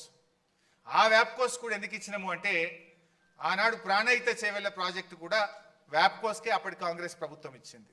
సో ఆల్రెడీ దీని మీద అవగాహన ఉంది, వాళ్ళైతే క్లారిటీ ఇస్తారని చెప్పి వ్యాప్కోస్కు ఆ రోజు కేసీఆర్ గారు పిలిచి మరి మాకు ఇట్లా నీళ్లు లేవు అని చెప్పి సిడబ్ల్యూసీ లెటర్ రాసింది. మరి ఎక్కడ కట్టుకుంటే నీళ్లు వస్తాయి, ఏం చేస్తే బాగుంటుంది, మాకు ప్రత్యామ్నాయం సూచించండి అని చెప్పి మనము జీవో నంబర్ 40 ద్వారా వ్యాప్కోస్ను ఆథరైజ్ చేస్తూ ప్రత్యామ్నాయ స్థలం చూపించమని అడిగాం. అది జీవో, ఇది మన ఇది నెక్స్ట్. దీనికంటే ముందు అయితే ఈ వ్యాప్కోస్కు సంబంధించి వాళ్ళు సర్వే చేసిన లాడార్ సర్వే అని, అప్పుడు డిఫెన్స్ నుంచి పర్మిషన్ తీసుకొని ప్రత్యేకంగా లైడార్ సర్వే చేసి వ్యాప్కోస్ వాళ్ళు మనకు ఇక్కడ ఈ ప్రాజెక్ట్ కడితే బాగుంటుంది అని చెప్పి ప్రాథమిక నివేదిక ఇచ్చిండ్రు, ఒక ప్రిలిమినరీ రిపోర్ట్ ఇచ్చిండ్రు. ఆ ప్రిలిమినరీ రిపోర్ట్ బేస్ చేసుకొని కేసీఆర్ గారు 2 కమిటీలు వేసిండ్రు. ఒకటేమో క్యాబినెట్ సబ్ కమిటీ, ఒకటేమో రిటైర్డ్ ఇంజనీర్స్, మన రాష్ట్రంలో అనుభవజ్ఞులైనటువంటి రిటైర్డ్ ఇంజనీర్లతోని వారితో కూడా ఒక కమిటీ వేసిండ్రు. వేసి మీరు స్టడీ చేయండి ఇట్లా వచ్చింది అని చెప్తే, అప్పుడు నేను నీటిపారుదల శాఖ మంత్రిగా చైర్మన్గా ఉంటుంది, ఈటల రాజేందర్ గారు ఫైనాన్స్ మినిస్టర్గా వారు సభ్యులుగా ఉన్నారు, తుమ్మల నాగేశ్వరరావు గారు గతంలో వారు నీటిపారుదల శాఖ మంత్రిగా పనిచేసింది కనుక అనుభవజ్ఞులు కనుక వారిని కూడా కమిటీలో వేయడం జరిగింది. సో మేము ముగ్గురము మన డిపార్ట్మెంట్లో ఉండేటువంటి ఇంజనీర్స్తో డిస్కస్ చేసి వ్యాప్కోస్ యొక్క ప్రాథమిక నివేదికను చూసి మొత్తంగా ఓవరాల్గా సిచ్యువేషన్ అంతా అసెస్ చేసి ఆ రోజు క్యాబినెట్ సబ్ కమిటీ ఇచ్చిన recommendation construction of barrage across Pranahita at 148, తర్వాత construction of barrages across Godavari below the confluence of river Pranahita at Medigadda near Kaleshwaram అని, ఇట్లా construction of 2 more barrages between Medigadda and Sripada Yellampalli, that is Annaram and Sundilla. ఇది cabinet sub committee recommendation ఇచ్చింది. అంటే ఈ cabinet sub కమిటీకి దేని మీద ఆధారంగా రికమెండేషన్ ఇచ్చింది? ఇంజనీర్లు ఇచ్చిన నివేదిక, వ్యాప్కోస్ ఇచ్చిన నివేదిక, ఆనాడు మహారాష్ట్ర రాష్ట్రంలో ఉన్నటువంటి పరిస్థితులు, సెంట్రల్ వాటర్ కమిషన్ నుంచి వచ్చిన లేఖల ఆధారంగా మేడిగడ్డ దగ్గర బ్యారేజ్ కట్టాలి అనేటువంటిది ఆనాడు క్యాబినెట్ సబ్ కమిటీ రికమెండేషన్ ఇచ్చింది. బహుశా నిన్న మీరు చూసి ఉంటారు, ఈటల రాజేందర్ గారు కూడా కమిషన్ ముందు చెప్పింది స్పష్టంగా వచ్చింది. మరి తుమ్మల నాగేశ్వరరావు గారు అయితే కాంగ్రెస్ గవర్నమెంట్లో మంత్రిగా ఉన్నాడు, ఆయన కూడా సంతకం పెట్టండి దీని మీద. ఆయన కూడా ఆ రోజు మేడిగడ్డ దగ్గర కట్టాలని రికమెండ్ చేసిండు దీంట్లో. ఇది ఒక రిపోర్టు. నెక్స్ట్ ఇంకోటి రిటైర్డ్ ఇంజనీర్స్ది నెక్స్ట్ ఉందా సరే, అది రిటైర్డ్ ఇంజనీర్స్ది కూడా ఒకటి ఉంటుంది. రిటైర్డ్ ఇంజనీర్స్ని కూడా కేసీఆర్ గారు ఒక అభిప్రాయం అడిగారు. దాని విషయంలో కూడా కాంగ్రెస్ దుష్ప్రచారం చేస్తుంది. ఏమని? మీ రిటైర్డ్ ఇంజనీర్లే మేడిగడ్డ దగ్గర కట్టొద్దన్నారు అనేటువంటి ఒక తప్పుడు మెసేజ్ని తీసుకుపోతున్నారు. వాస్తవానికి రిటైర్డ్ ఇంజనీర్లు కట్టొద్దనిలే. ఆ రోజు వాళ్ళు అన్నది ఏంటంటే Medigadda is a beautiful point, అక్కడ నీళ్లు ఉన్నాయి, కానీ మేడిగడ్డ దగ్గర నుంచి డైరెక్ట్గా మిడ్ మానేర్ నీళ్లు తీసుకుపోవడం సాధ్యం కాదు. మేడిగడ్డ నుంచి డైరెక్ట్ పంపింగ్ మిడ్ మానేర్కు సాధ్యం కాదు. మధ్యలో మీరు నది మీద ఇంకా కొన్ని బ్యారేజీలు కట్టి నీళ్ళని ఎల్లంపల్లి తీసుకుపోవడం సాధ్యమైతే తప్ప మేడిగడ్డ టు మిడ్ మానేర్ సాధ్యం కాదు అనేటువంటి విషయాన్ని రిటైర్డ్ ఇంజనీర్లు కూడా చెప్పింది. సో వీటన్నిటిని దృష్టిలో పెట్టుకొని రిటైర్డ్ ఇంజనీర్లు చెప్పింది, క్యాబినెట్ సబ్ కమిటీ చెప్పింది, కేంద్ర ప్రభుత్వ సంస్థ వ్యాప్కోస్ చెప్పింది, మన రాష్ట్ర ప్రభుత్వ ఇంజనీర్లు చెప్పింది, అన్నిటినీ నివేదికలను తీసుకొని ఆ రోజు క్యాబినెట్లో పెట్టి క్యాబినెట్లో చర్చించి మేడిగడ్డ అన్నారం సుందిల్ల ద్వారా ఎల్లంపల్లికి నీళ్లు తేవాలని క్యాబినెట్ నిర్ణయం తీసుకున్నది. ఆ క్యాబినెట్ నిర్ణయానికి వ్యాప్కోస్ ఇచ్చిన నివేదిక, రిటైర్డ్ ఇంజనీర్లు ఇచ్చిన నివేదిక, మన రాష్ట్ర ప్రభుత్వ ఇంజనీర్లు ఇచ్చిన నివేదిక ఆధారంగా నిర్ణయం జరిగింది తప్ప దాంట్లో ఎవరో ఒకరిగా చేసినటువంటి నివేదిక కాదు. అది ఒకటి క్లారిఫై. అంటే చాలాసార్లు కూడా మనం ఏదో రీఇంజనీరింగ్ ఎందుకు చేయాల్సి వచ్చింది? నీళ్లు లేవు గనక, వైల్డ్ లైఫ్ ఉంది కనుక, మహారాష్ట్ర ఒప్పుకోలేదు కనుక, అదేవిధంగా రిజర్వాయర్ల సామర్థ్యం పెంచుకోమని సిడబ్ల్యూసి చెప్పింది కనుక రీఇంజనీరింగ్ చేసుకోవాల్సి వచ్చింది. ఆ రీఇంజనీరింగ్లో మేడిగడ్డ దగ్గరికి ఎందుకు పోయినాం అంటే వ్యాప్కోస్ అనే కేంద్ర ప్రభుత్వ సంస్థ ఇచ్చిన రిపోర్ట్ కానీ, క్యాబినెట్ సబ్ కమిటీ ఇచ్చిన రిపోర్ట్ కానీ, రిటైర్డ్ ఇంజనీర్లు ఇచ్చిన రిపోర్ట్ కానీ, ఇవన్నీ కూడా మేడిగడ్డ దగ్గర కట్టి నీళ్లు తీసుకోవాలని చెప్పి సూచిస్తే క్యాబినెట్లో పెట్టి చర్చించి క్యాబినెట్ ఆమోదంతో రీఇంజనీరింగ్ జరిగింది, మేడిగడ్డ పాయింట్ నిర్ణయం జరిగింది. తర్వాత ప్రాజెక్ట్ కాస్ట్ ఎందుకు పెరిగింది అనేది ఒక డిస్కషన్ వస్తుంది. దీంట్లో వాస్తవానికి ప్రాణహితలో ఏముండే, రీఇంజనీరింగ్ తర్వాత కాళేశ్వరం ఏమైంది, సింపుల్గా అర్థం చేసుకోవడానికి చాలా పాయింట్స్ ఉన్నాయి కానీ బ్రీఫ్గా పెట్టినాం. ఆ రోజు జలాశయాల సామర్థ్యం 16 టీఎంసీలు. ఈ 16లో 11 టీఎంసీలు బ్యారేజీ, తమ్మిడిహట్టి బ్యారేజే. అది 152 మీటర్ల ఎత్తున కడితే 11 వస్తుంది. ఆ 11 తప్పితే ఎంత ఉన్నట్టు? 5. కానీ ఇక్కడికి వస్తే 141 టీఎంసీల సామర్థ్యం. ఎక్కడ 16, ఎక్కడ 141, ఆల్మోస్ట్ 10 టైమ్స్ మోర్. 10 అంతల రిజర్వాయర్ల సామర్థ్యం పెరగాలంటే ప్రాజెక్ట్ కాస్ట్ పెరుగుతుందా పెరగదా? అంటే 1,00,000 ఎకరాలకు పైగా ల్యాండ్ ఎక్విజిషన్ చేసినాం మనం. ఆనాడు ప్రాణహిత చేవెళ్లలో ల్యాండ్ ఎక్విజిషన్కి ఎకరానికి 2 లక్షలు పెట్టిండ్రు. కానీ కాళేశ్వరంలో మనము ఎకరానికి 9 నుంచి 16, 18 లక్షల రూపాయలు కూడా ఇచ్చినాం. సో అది రిజర్వాయర్ల సామర్థ్యం. నీటి వినియోగం అక్కడ 160 టీఎంసీలు అయితే ఇక్కడ 240 టీఎంసీలు. ఆయకట్టు 16,40,000 ఎకరాలు అయితే ఇక్కడ 37 లక్షల ఎకరాలు. పంపింగ్ సామర్థ్యం ఒక రోజుకు 1.8 టీఎంసీ ఉంటే ఇక్కడ 3 టీఎంసీలు, అంటే ఆల్మోస్ట్ డబుల్. పంపింగ్ సామర్థ్యం డబుల్, రిజర్వాయర్ల సామర్థ్యం 10 అంతలు, నీటి వినియోగం 80 టీఎంసీలు ఎక్కువ, ఆయకట్టు డబుల్. అండ్ ల్యాండ్ కంపెన్సేషన్ ఇక్కడ 2 lakhs అయితే యావరేజ్గా మనం 11 lakhs ఇచ్చినాం. ఆల్మోస్ట్ అది 5 times. మరి ఇన్ని పెరిగినప్పుడు ప్రాజెక్ట్ కాస్ట్ పెరుగుతుందా పెరగదా? ఇది ఒక పాయింట్ మీకు అర్థం కావడానికి బ్రీఫ్గా చెప్పే ప్రయత్నం చేస్తున్నాం. నెక్స్ట్. సో 8 ఏళ్ళు కాంగ్రెస్ పార్టీ అధికారంలో ఉంటే ఏ పర్మిషన్ రాలే. 1 yearలో 11 పర్మిషన్లు మనం సెంట్రల్ వాటర్ కమిషన్ నుంచి తెచ్చాం. This is our commitment. మీ డేట్లు చూడండి. సిడబ్ల్యూసి నుంచి hydrology 30th November 2017, interstate 3rd November 2017, CMS 24th November 2017, irrigation planning 13th April 2018, farmers welfare 11th May 2018, cost appraisal 1st May 2018, CSMRS 21st May 2018, ministry of environment and forest 4 పర్మిషన్లు వచ్చినాయి. 24th October, 24th November 2017, central ground water board 21st November 2017, MoTA 30th January 2023, final approval TAC 14th June 2018. So అన్ని అనుమతులతో Kaleshwaram project కట్టినాం. కొంతమంది అప్పుడప్పుడు మీరు వినేవాళ్ళు, కాళేశ్వరంకు డిపిఆర్ఏ లేదు, డిపిఆర్ఏ లేకుండా కాళేశ్వరం కట్టినా కూడా ఆ మధ్యలో మన మీద బురద జల్లేదు. డిపిఆర్ లేకుంటే సెంట్రల్ వాటర్ కమిషన్ ఇన్ని అనుమతులు ఇస్తుందా? అసలు డిపిఆర్ సబ్మిట్ చేయకుండా సిడబ్ల్యూసి స్క్రూటినీ చేస్తుందా? అసలు ఎవడన్నా లోన్ ఇస్తాడా? అంటే ఇన్ని అనుమతులు ఉన్నాయి కనుకనే మనకు లోన్ వచ్చింది. మనం ఈ అనుమతులన్నీ కూడా సాధించి ప్రాజెక్ట్ నిర్మాణం చేయగలిగాం. అంటే Kaleshwaram has every permission, every approval. అంటే స్టాట్యుటరీగా రాష్ట్ర కేంద్ర ప్రభుత్వాల నుంచి తీసుకోవాల్సిన అన్ని అనుమతులను కాళేశ్వరం ప్రాజెక్టు పొందింది, ఇంక్లూజింగ్ కాస్ట్ అప్రైజల్. డిపిఆర్ కూడా 80,000 కోట్లకు కేంద్ర ప్రభుత్వం సిడబ్ల్యూసి ఆమోదించింది. ఎవ్రీ ప్రపోజ్, అంటే అన్ని అనుమతులు కూడా ఉన్నాయి దాంట్లో. అంటే 80,000 కోట్లకు ఆమోదించినప్పుడేమో 2 TMC per day. మనం తర్వాత మళ్ళీ 3 TMC per dayకి మార్చి 1,27,000 crores తోని మరొకటి కూడా మనం పంపినాం. నెక్స్ట్.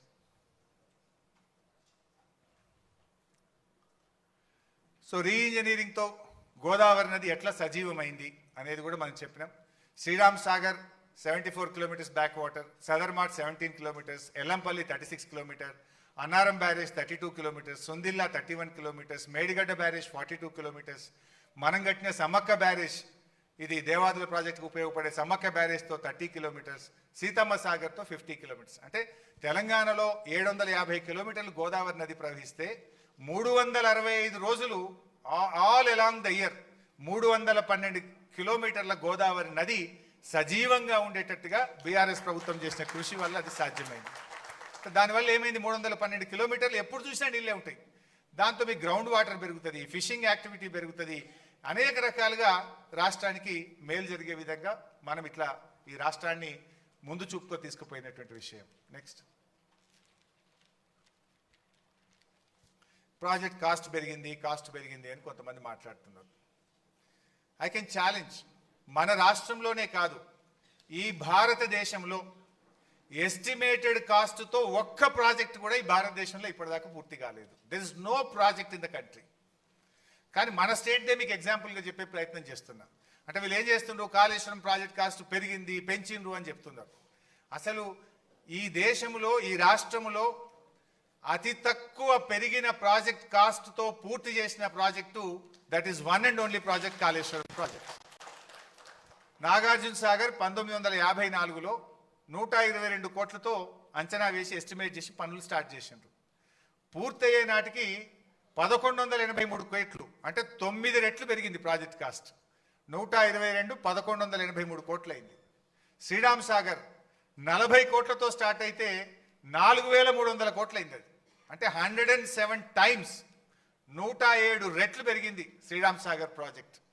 జూరాల, మహబూబ్నగర్లో కట్టిన జూరాల 70 కోట్లతో స్టార్ట్ అయితే పూర్తయ్యేసరికి 1815 కోట్లు, అంటే 25 రెట్లు పెరిగింది జూరాల. పులిచింతల 565 కోట్లతో స్టార్ట్ చేస్తే 1816 కోట్లు, 3.2 టైమ్స్ ప్రాజెక్ట్ కాస్ట్ పెరిగింది. దెన్ సింగూరు 29 కోట్లతో స్టార్ట్ చేస్తే 169 కోట్లు, 5.7 రెట్లు పెరిగింది. ఎల్లంపల్లి 900 కోట్లతో స్టార్ట్ చేస్తే 2048 కోట్లు, 5.7 రెట్లు, అంటే యాక్చువల్ ఇంకా మూడోది కూడా ఉంది సవరణ, 5.7 రెట్లు పెరిగింది. దేవాదుల ఇంకా పూర్తి కాలేదు, బట్ యాజ్ ఆన్ టుడే 6000 కోట్లతో స్టార్ట్ చేస్తే ఇప్పటికే 17,500 కోట్లు ఖర్చు అయ్యి 2.9 రెట్లు దేవాదుల పెరిగింది. మరి కాళేశ్వరంకి వస్తే 80,000 కోట్లతో డిపిఆర్ అప్రూవల్ అయింది. బీఆర్ఎస్ ప్రభుత్వం దిగిపోయే నాటికి అయిన ఖర్చు 94,000 కోట్లు మాత్రమే. 80,000 కోట్లతో ప్రాజెక్ట్ రూపకల్పన జరిగింది. అది 3rd TMC కూడా కలిపితే 1,27,000 కోట్లు ప్రాజెక్ట్ కాస్ట్ మనం ఫైనల్ కాస్ట్ వచ్చింది. హార్డ్లీ పూర్తయితే 1,50,000 కూడా దాటదు, అంటే డబల్ కూడా కాలే, నాట్ ఈవెన్ డబుల్, ఓ 2 రెట్లు కూడా కాలేదు.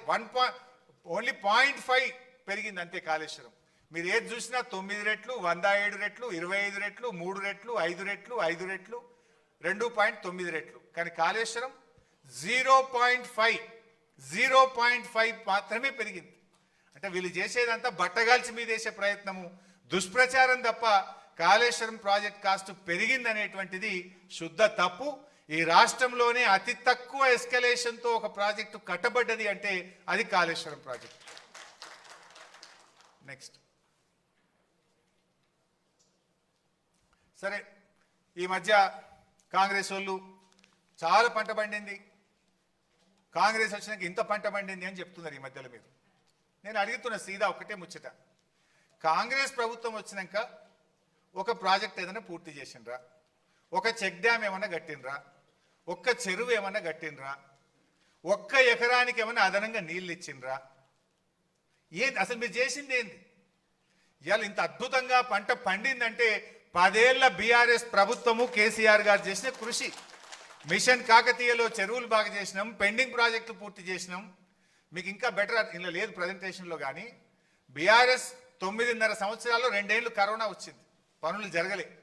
అయినా 9.5 సంవత్సరాల్లో 17 లక్షల ఎకరాల కొత్త ఆయకట్టు ఈ రాష్ట్రంలో తెచ్చింది బీఆర్ఎస్. 30 లక్షల ఎకరాల ఆయకట్టు స్థిరీకరించింది బీఆర్ఎస్. అంటే మొత్తం 47 లక్షల ఎకరాలకు నీళ్ళు ఇచ్చినాం మనం. మిషన్ కాకతీయ ఒక చెరువుల కిందనే 10-15 లక్షల ఎకరాలు అదనంగా తెచ్చినాం మనం. అంటే 47 లక్షల ఎకరాల పంట అదనంగా పండిందంటే బీఆర్ఎస్ 9.5 సంవత్సరాల్లో సాగునీటి రంగంలో చేసిన కృషి వల్ల జరిగింది. దాని సోపతికి కేసీఆర్ గారు చేసిన అద్భుతమైన పని, 6 నెలల్లో చేసిన పని ఏంటంటే 30 లక్షల పంప్ సెట్లకు హైదరాబాద్లో హైటెక్ సిటీలో ఎంత నాణ్యతమైన కరెంట్ వస్తుందో ఒక మారుమూల పల్లెలో కూడా బాయికాడ, బోరుకాడ 24 గంటల నాణ్యమైన కరెంట్ ఇచ్చే ప్రయత్నం జరిగింది. చాలా మందికి తెలియంది ఏంటంటే కరెంట్ ఏదో మంత్రం వేస్తూ వచ్చిందో, ఒక ఓవర్ నైట్ జరిగింది కాదు.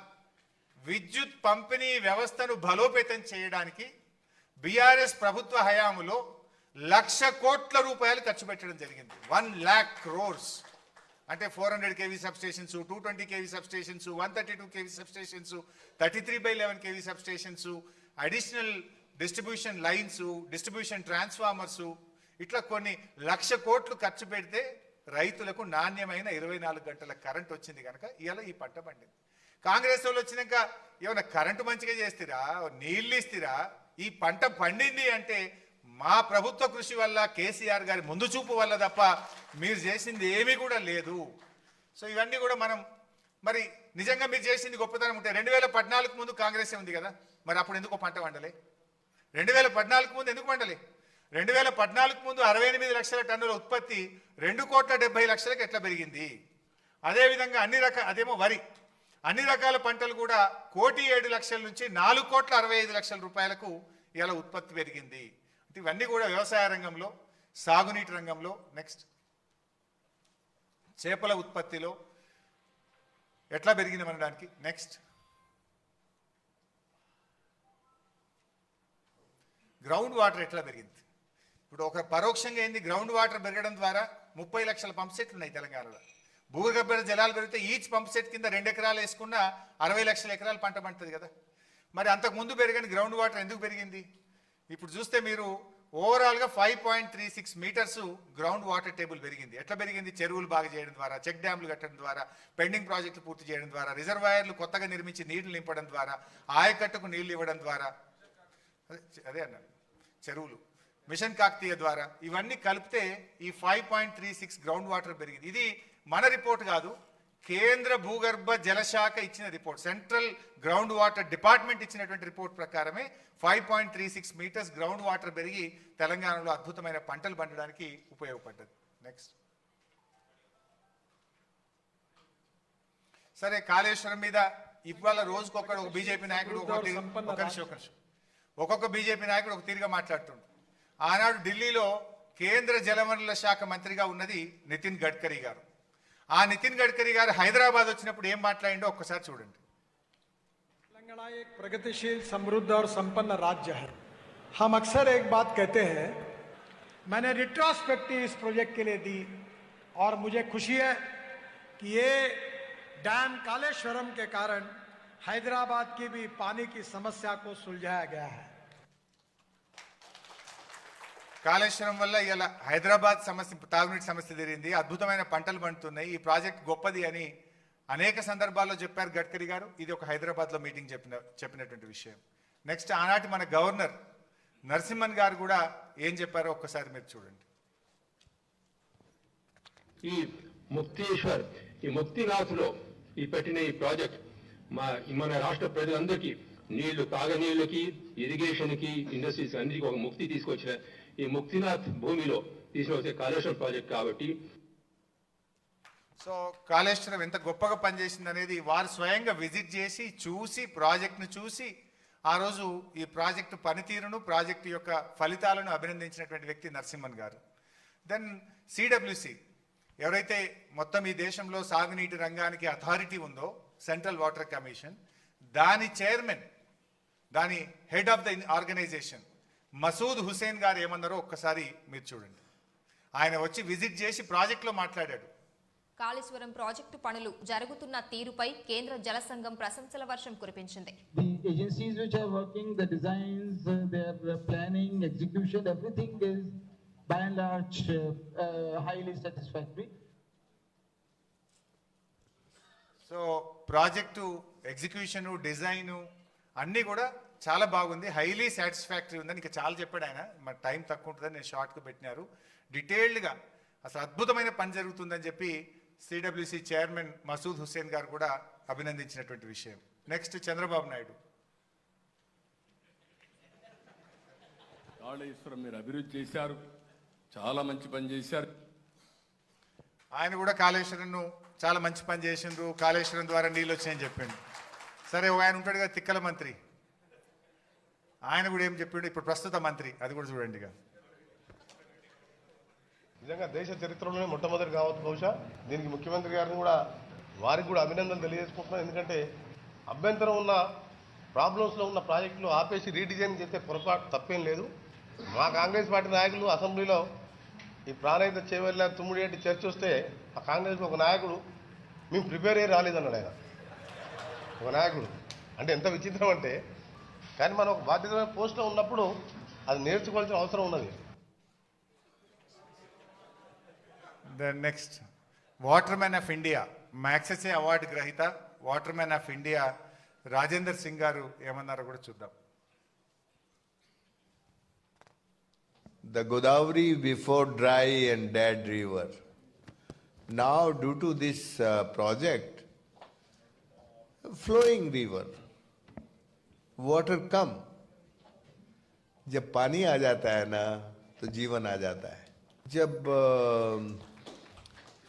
ये सरकार बनी, उन्होंने काकतिया तालाबों का काम शुरू किया था. मैं तब आया था, मैंने विजिट किया था और मैंने अपना जन्मदिन एक तालाब पर मनाया था.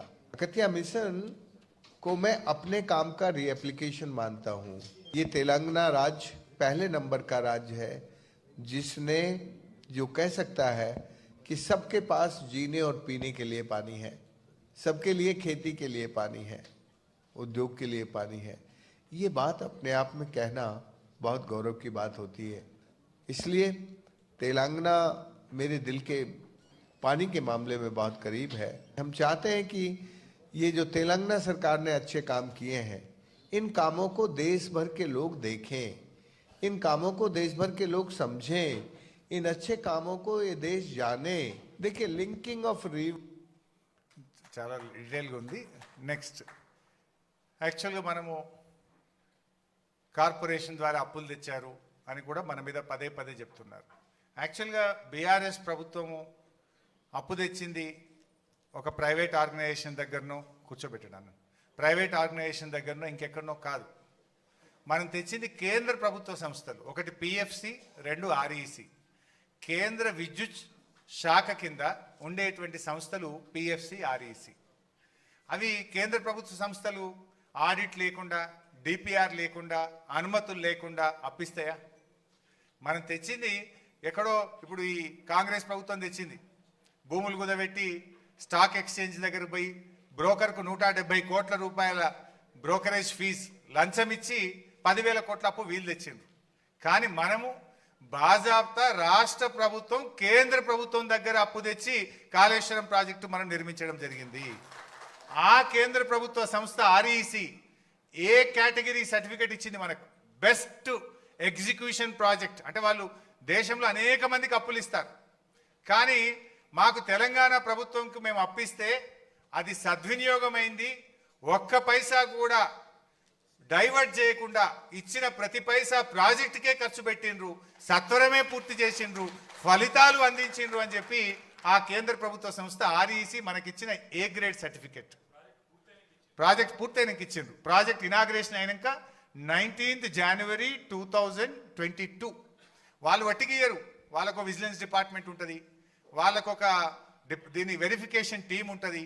వాళ్ళు వచ్చి వెరిఫై చేసి విజిలెన్స్ డిపార్ట్మెంట్ తిరిగి మొత్తం గ్రౌండ్ అంతా తిరిగి వెరిఫై చేసినాక ఏ సర్టిఫికేట్ ఇచ్చిండ్రు వాళ్ళు. నెక్స్ట్, ఇది పంజాబ్ ముఖ్యమంత్రి భగవత్ సింగ్ మాన్, ఆయన కూడా వచ్చి చూసి ఈ ప్రాజెక్ట్ అద్భుతంగా కట్టిండ్రని వారు కూడా ప్రాజెక్ట్ సైట్లోనే మన రాష్ట్రాన్ని అభినందించిపోయినటువంటి విషయం.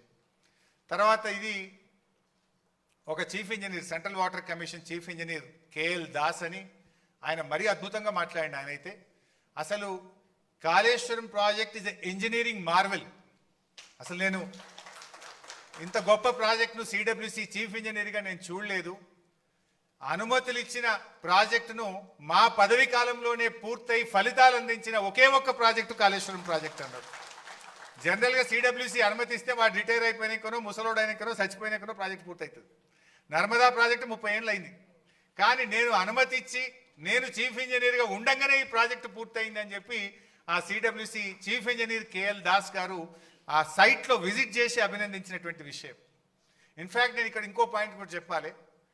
ఇంతకుముందు వచ్చిన మసూద్ హుస్సేన్ చైర్మన్ కానీ దాస్ గారు నన్ను కలిసి, భాయ్సాబ్ మేము దేశం అందరికీ పాఠాలు చెప్తాం, మీ దగ్గర వచ్చి మేము పాఠాలు నేర్చుకుంటున్నాము అని వాళ్ళకు పర్మిషన్ తీసుకున్నారు. మేము దేశవ్యాప్తంగా ఉన్న మా సిడబ్ల్యూసి ఇంజనీర్లను మీ దగ్గర పంపిస్తాం, మీరు మాకు కొంచెం పర్మిషన్ ఇచ్చి దీన్ని చూయించండి, మా వాళ్ళకి ఎక్స్ప్లెయిన్ చేయండి అని చెప్పి వాళ్ళ టీమ్స్ పంపారు. 4 టీంలు వచ్చినాయి దేశవ్యాప్తంగా సిడబ్ల్యూసి నుంచి. 4 టీంలు వచ్చి చూసి విజిట్ చేసి నేర్చుకొని మన డిపిఆర్ కాపీలు తీసుకొని వాళ్ళు దేశం మొత్తం చెప్పుకున్నటువంటి గొప్పతనం ఇవాళ తెలంగాణకు ఉన్నది. నెక్స్ట్, కేటీఆర్ గారు అమెరికా వెళ్ళారు.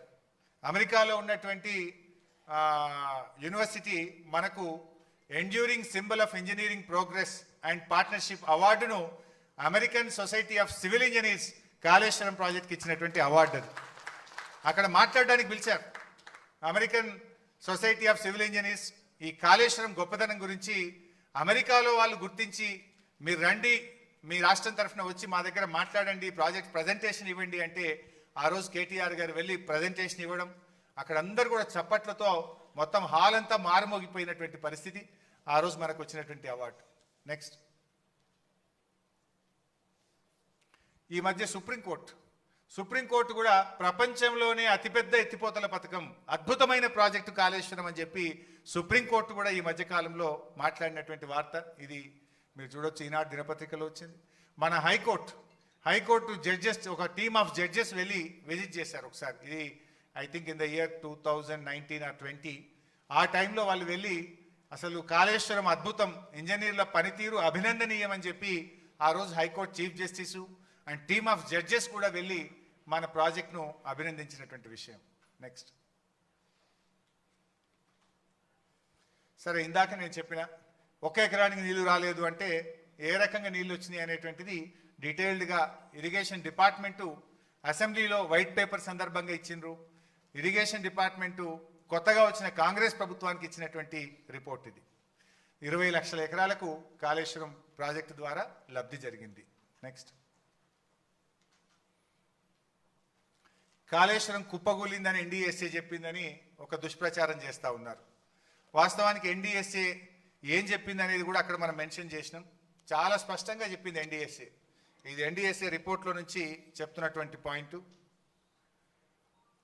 After obtaining the results from the various investigations and on opinion of the experts committee, the restoration of the block 7 of Medigadda barrage will be taken up and the barrage will be under operation.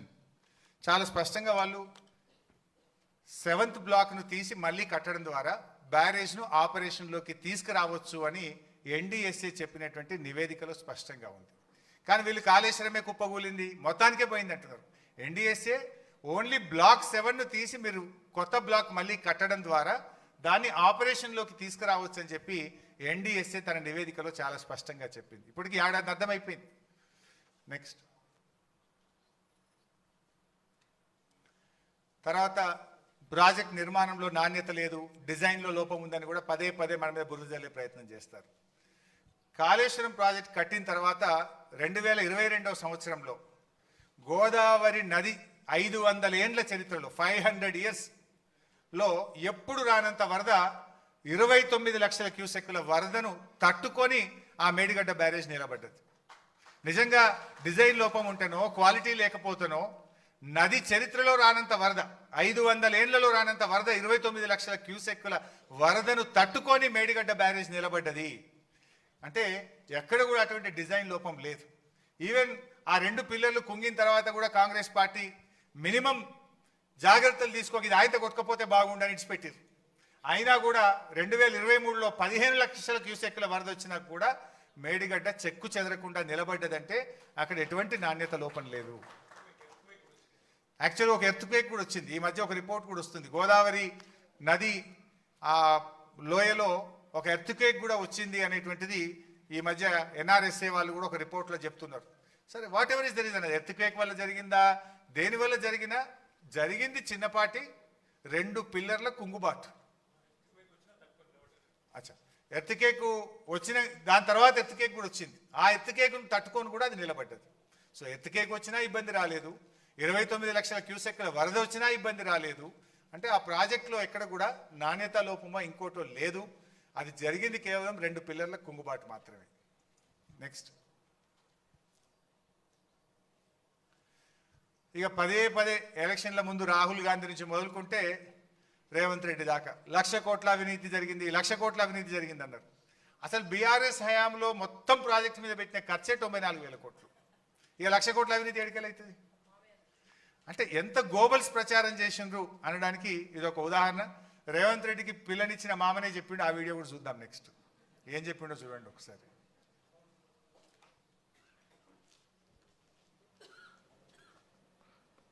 Kaleshwaram 1,00,000 కోట్లు మునిగిందంటే అది తప్పది, అలవాటు అయిపోయింది.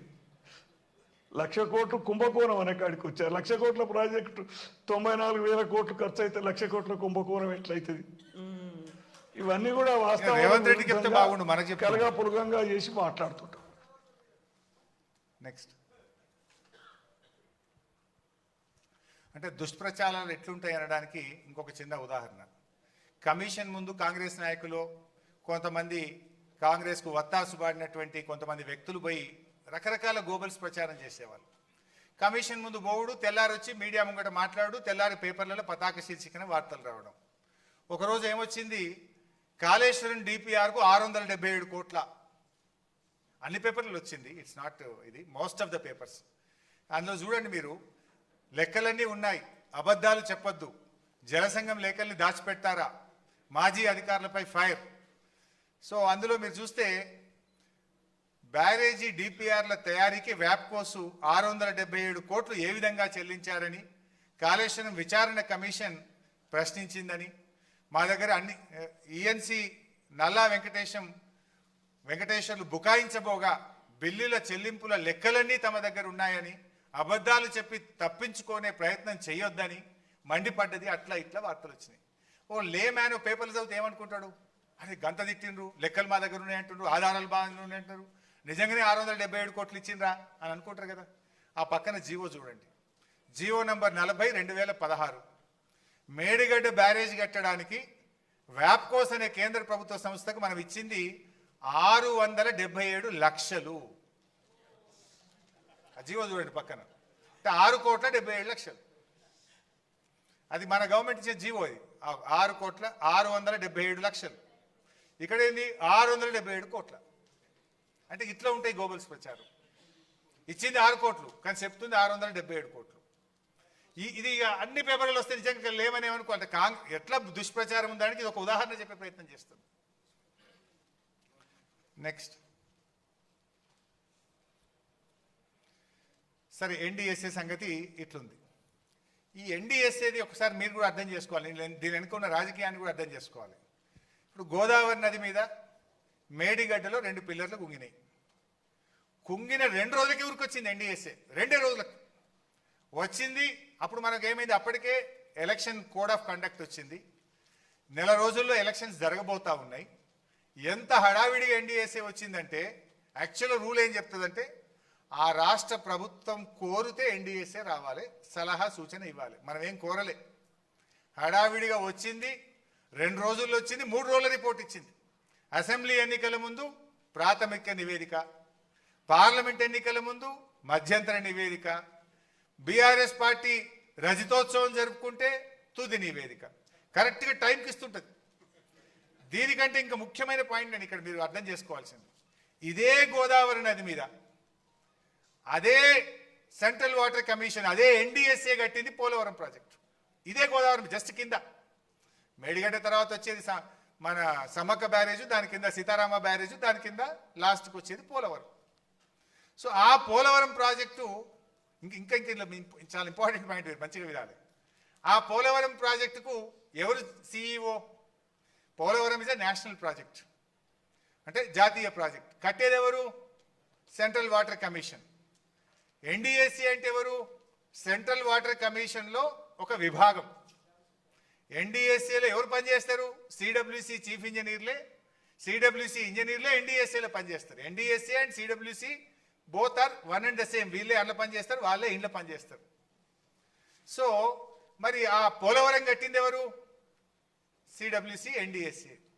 పోలవరంలో diaphragm wall కొట్టుకపోయింది, దాదాపు 1,500 కోట్ల నష్టం జరిగింది. గైడ్ వాల్ కొట్టుకపోయింది. పోలవరంలో కాపర్ డ్యామ్ లీకేజ్ అయింది. మరి ఇవన్నీ జరిగితే ఇది ఎప్పుడు జరిగింది? 4 ఏళ్ళు అయింది. ఇప్పటిదాకా ఎన్డీఎస్ఏ ఎందుకు పోదు అని నేను అడుగుతా ఉన్నా. ఈ మేడిగడ్డ మీద అంత అత్యుత్సాహం ప్రదర్శించిన ఎన్డీఎస్ఏ అదే గోదావరి నది మీద కట్టిన పోలవరంలో 1,000 కోట్ల రూపాయల నష్టం జరిగి డయాఫ్రేమ్ వాల్ కొట్టుకుపోయి కాపర్ డ్యామ్లో లీకేజీలు వచ్చి గైడ్ వాల్ పడిపోతే అక్కడికి ఎన్డీఎస్ఏ ఎందుకు పోదు? 4 ఏళ్ళైనా ఎన్డీఎస్ఏ ఎందుకు పోలేదు? ఎన్డీఎస్ఏ అనేది ఇది బీజేపీకి ఒక జేబు సంస్థ లాగా, అది కూడా మరో ఈడీ సిబిఐ లాగా తయారైపోయింది. అందువల్లనే ఇవాళ ఏమైంది, అక్కడనేమో ఇంతవరకు పోలే, ఇంతవరకు ఒక రిపోర్ట్ కూడా ఇవ్వలే 4 ఏళ్ళైనా. ఇక్కడ మాత్రం అసెంబ్లీ ఎన్నికల ముందు ఒకటి, పార్లమెంట్ ఎన్నికల ముందు ఒకటి, రజతోత్సవం ముందు ఒకటి. ఇలా ఇంకా ఇంట్రెస్టింగ్ పాయింట్ చెప్తా మీకు. ఆ పోలవరం కట్టింది, పోలవరంకు సెంట్రల్ వాటర్ కమిషన్ నుంచి ఒకరు ఉంటారు, దాన్ని ఏమంటారంటే CEO of Polavaram project authority. Who is that CEO? NDSA report ఎవరైతే ఇచ్చిండో ఆయన్నే సిఇఓ ఉన్నాడు. కొట్టుకపోయినా కట్టినోడు, కట్టింది కొట్టుకపోయినాడు. ఎవరు ఆయన పేరు? చంద్రశేఖర్ అయ్యర్. ఆ చంద్రశేఖర్ అయ్యరే పోలవరం ప్రాజెక్టుకు సిఇఓగా ఉండి ఆయన కడితే అది కొట్టుకపోయింది. ఆయన వచ్చి మేడిగడ్డ మీద రిపోర్ట్ ఇస్తాడు. ఇక is the chairman of this NDSA. ఎవరి నాయకత్వంలో అయితే పోలవరం కట్టి కొట్టుకపోతుందో ఆడికి ఎవడు బోర్డు రిపోర్ట్ ఇయ్యడు. ఆయన్నే తర్వాత పోలవరం నుంచి మన జిఆర్ఎంబికి చైర్మన్గా పనిచేసిండు, తర్వాత ఎన్డిఎస్ఏకి పోయిండు. ఇప్పుడు ఆయన రిపోర్ట్ ఇస్తాడు, ఇక దాన్ని మనం ఇప్పుడు ఆమోదించాలంటారు. అంటే ఎంత రాజకీయ దురుద్దేశం దీని వెనుక ఉంది అనేటువంటిది మీరు అర్థం చేసుకోవడానికి పనికొస్తుంది. నెక్స్ట్, ఇక ఇది కూడా ఒకటి ఇంపార్టెంట్. ఆ మధ్య మన మీద అనేటోళ్ళు, నది లేని చోట ఎవరన్నా జలాశయం కడతారా, నది లేని చోట గంత పెద్ద మల్లన్న సాగర్ కట్టచ్చా, రిజర్వాయర్లు ఏడగట్టినా నది మీద కడతారు కానీ నది లేని చోట కడతారా, భూకంపం వస్తుంది లేకపోతే ఇది వస్తుంది మొత్తం ఇదైపోతుంది అని చెప్పేటోళ్ళు. మన రాష్ట్రంలో నది లేని చోట ఇగో కండలేరు 68 టీఎంసీలు, గోరకల్లు 10, వెలుగొండ 41, వెలుగోడు 17, బ్రహ్మంగారి మఠం 17, అవుకు 7, అలుగునూరు 3, ఇక బొల్లంపల్లికి వద్దాం. ఇవన్నీ ఇన్ని రిజర్వాయర్లు ఆల్రెడీ నది లేని చోట ఉన్నాయి. ఇప్పుడు చంద్రబాబు నాయుడు కొత్తగా గోదావరి బంకచెర్లు అంటుండు కదా, అదే గోదావరి బంకచెర్ల మీద బొల్లంపల్లి దగ్గర 150 టీఎంసీల రిజర్వాయర్కి ఈరోజు ఆయన ప్లాన్ చేస్తున్నాడు. మరి మనం 50 టీఎంసీలది కడితేనే గంత పెద్దది కట్టాలనా, గన్ని ఊర్లు ముంచాలనా, గంత పెద్దది అవసరమా, నది లేని చోట కడతారా, భూకంపం వస్తుందని మాట్లాడారు. మరి ఇప్పుడు ఇవన్నీ గతంలో కట్టినాయి, మనకంటే పెద్దవి ఉన్నాయి 68, ఇప్పుడు 150 టీఎంసీలతో కడుతున్నారు. కేసీఆర్ గారు ఆ రోజు 100 ఏళ్ల ముందుకు ఆలోచించాడు. ఆయన రాజకీయం కోసం ఆలోచించలే. మల్ల రిజర్వాయర్లు కట్టలేం, హైదరాబాద్కు దగ్గరున్నది. రేపు హైదరాబాద్ త్రాగునీటి అవసరాలకు, పారిశ్రామిక అవసరాలకు మన మల్లన్న సాగర్ ఒక వరంగా ఉండాలని చెప్పి భవిష్యత్తు కోసం ఆలోచించి మల్లన్న సాగర్ కేసీఆర్ ఆ రోజు రూపకల్పన చేసి కట్టించారు. నిజానికి తక్కువ డబ్బుతో కట్టచ్చు, తొందరగా కట్టచ్చు, తొందరగా నీళ్ళు ఇచ్చి రాజకీయంగా లబ్ధి పొందొచ్చు. 4 రోజులు లేట్ అయినా సరే మల్ల ప్రాజెక్టు కట్టలేము. 100 ఏళ్ల ముందుకు ఆలోచించి 100 ఏళ్ల తర్వాత హైదరాబాద్ అవసరాలను దృష్టిలో పెట్టుకొని అంత పెద్ద అద్భుతమైన రిజర్వాయర్ను మల్లన్న సాగర్ కేసీఆర్ గారు నిర్మించారు. ఈరోజు ఇవన్నీ ఇవాళ వాళ్ళు ఎందుకు మరి పిచ్చిదేసి 150 టీఎంసీలు ప్రతిపాదిస్తున్నారు బొల్లంపల్లి కాడ? మరి ఆడ ఏం నది లేదు కదా, గంత పెద్దది వాళ్ళు కడుతున్నారు కదా, మరి ఆడ భూకంపాలు రావా? ఆనాడు మన మీద చాలా మంది విమర్శలు చేసినారు, వీళ్ళు ఎవరు మాట్లాడతలేడు దాని మీద. టు అండర్స్టాండ్, మీకు అర్థం కావడం కోసం చెప్పే ప్రయత్నం. నెక్స్ట్, ఇందాక నేను చెప్పిన అదే మేడిగడ్డను రిటైర్డ్ ఇంజనీర్లు వ్యతిరేకించిండ్రా అనేటువంటిది. అసెంబ్లీలో ఒకసారి రేవంత్ రెడ్డి మాట్లాడుతూ ఒక పేరాగ్రాఫే చదివిండి, అట్లా పైన పేరాగ్రాఫ్ చదవడు ఆయన. వాళ్ళు ఏం చెప్పిండ్రు అంటే మేడిగడ్డ నుంచి డైరెక్ట్గా మిడ్ మానేర్ పంపింగ్ సాధ్యం కాదు, దిస్ ఈజ్ నాట్ ప్రాక్టికల్ అన్నారు. కానీ మేడిగడ్డ దగ్గర నీళ్లున్నాయి, మేడిగడ్డ దగ్గర బ్యారేజీ కట్టుకోవచ్చు, మేడిగడ్డ నుంచి మీరు ప్రత్యామ్నాయంలో ఎల్లంపల్లికి తీసుకుపోవాలి తప్ప డైరెక్ట్ మేడిగడ్డ సాధ్యం కాదన్నారు. దీని మీద కూడా దుష్ప్రచారం చేసిండ్రు. ఆ రిపోర్ట్ను కూడా ఈరోజు మీకు పెట్టడం జరిగింది. నెక్స్ట్, సరే ఇందాక కేటీఆర్ గారు కూడా చెప్పింది, ఇది కాంగ్రెస్ హయాంలో ఏం చేసి జరిగింది అంటే ఏడాది అర్థంలో ఒక ప్రాజెక్టు పూర్తయింది లేదు కానీ పెద్దవాగు కొట్టుకపోయింది, వట్టెం పంప్ హౌస్ మునిగిపోయింది, సుంకిశాల కూలిపోయింది, ఎస్ఎల్బీసీ టనల్ అయితే కుప్పగూలింది. అది మళ్ళీ పనికి కూడా రాదు ఇప్పుడు కాదు. ఆ ఏదైతే టీబీమ్ మిషన్ ఉందో ఎస్ఎల్బీసీది అది కాదు, బయటకు రాదు, రిపేర్ కాదు. అంటే మొత్తం ప్రాజెక్టు భవిష్యత్తే ప్రశ్నార్థకమైంది. వీళ్ళ అవినీతి వల్ల, వీళ్ళ ఆగమాగం చర్యల వల్ల ఇవాళ ఎస్ఎల్బీసీ ప్రాజెక్టే ఆగమైపోయింది. ఇవాళ ఇంకొక విషయం కూడా మీరు గమనించాలి. ఎస్ఎల్బీసీ విషయంలో ఒకటి మాట్లాడుతుంటారు రేవంత్ రెడ్డి, బీఆర్ఎస్ 10 ఏళ్ళు పట్టుకోలేదు, బీఆర్ఎస్ పనే చేయలేదు అంటాడు. బీఆర్ఎస్ హయాంలో ఎస్ఎల్బీసీ ప్రాజెక్టు మీద 3,900 కోట్ల రూపాయలు ఖర్చు పెట్టాము.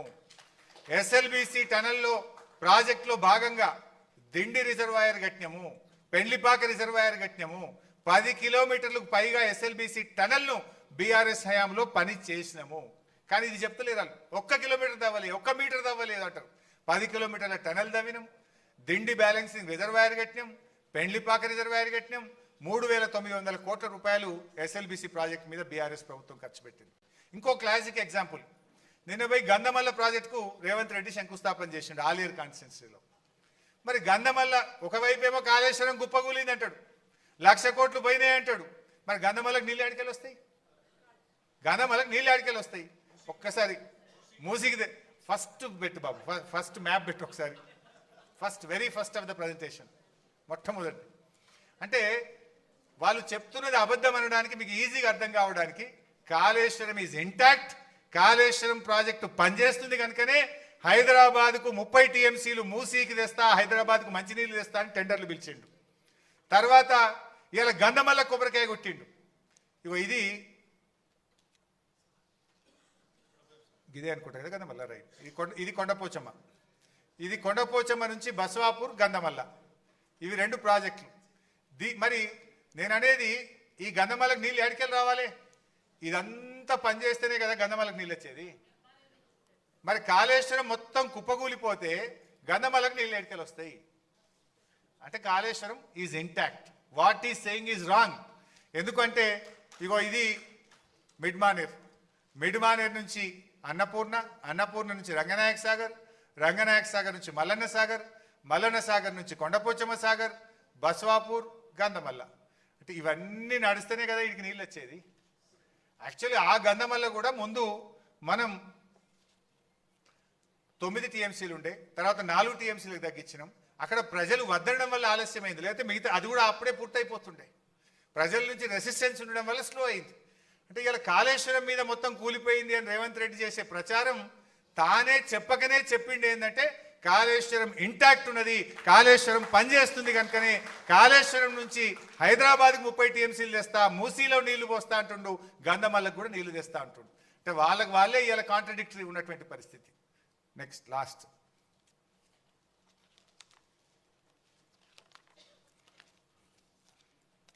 సో బేసికల్లీ ఇవాళ కాళేశ్వరం ప్రాజెక్టు విషయంలో ఉండిలే బిడ్డ, మొత్తంగా మీరు చూసినట్టయితే కాళేశ్వరం ప్రాజెక్ట్ అనేది అదొక ఇంజనీరింగ్ మార్వెల్ అని మనం చెప్పలేదు, సెంట్రల్ వాటర్ కమిషన్ ఇంజనీర్లు చెప్పినారు, సిడబ్ల్యూసి చైర్మన్ చెప్పినారు. ఇప్పటిదాకా కాంగ్రెస్ ప్రభుత్వం ఏంటంటే ఆనాడు బీఆర్ఎస్ పార్టీకి మంచి పేరు వస్తుంది, బీఆర్ఎస్ పార్టీ రాజకీయంగా లబ్ధి జరుగుతుందని బురద జల్లే ప్రయత్నం చేసిండ్రు.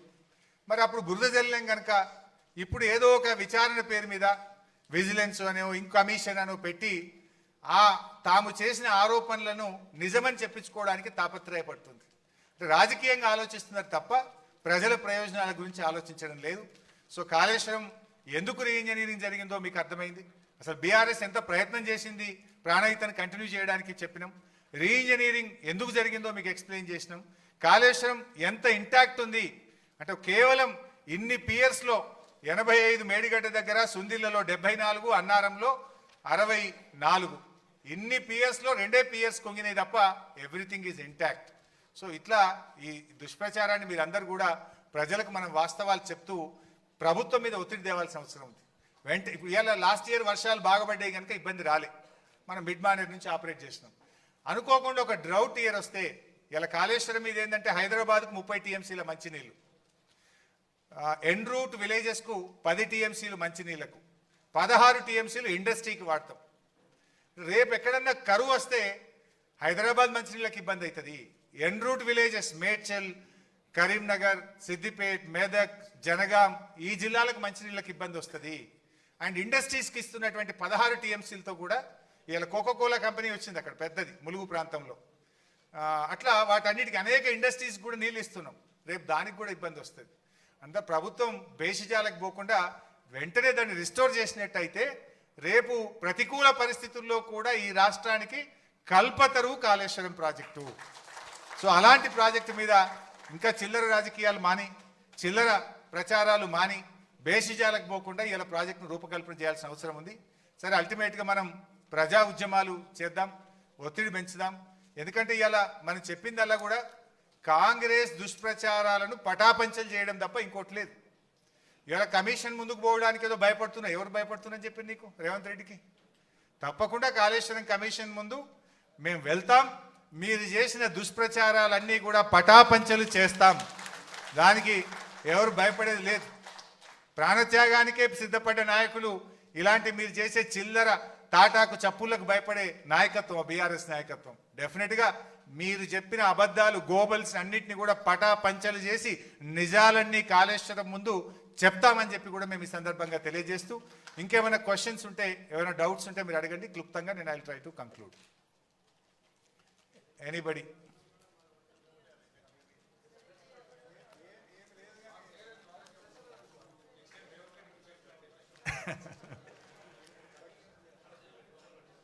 సో అన్న అన్న అన్న 2 క్వశ్చన్స్ ఉన్నాయి. ఒకటి, ఏదన్నా బ్యారేజ్ కానీ ప్రాజెక్ట్ కానీ కట్టేటప్పుడు అక్కడ సాయిల్ టెస్ట్ అనేది చాలా కీలకం. అయితే మేడిగడ్డ బ్యారేజ్ కానీ సుందిల బ్యారేజ్ కానీ 2016లోనే వర్క్ కమెంట్స్ అయిపోయింది. బట్ సిఎంఆర్ఎస్ క్లియరెన్సెస్ మాత్రము 2018 మేలో ఇచ్చారని చెప్తున్నారు మీరు. సో అంటే సిఎస్ఎంఆర్ఎస్ నుంచి క్లియరెన్సెస్ రాకముందే ఈ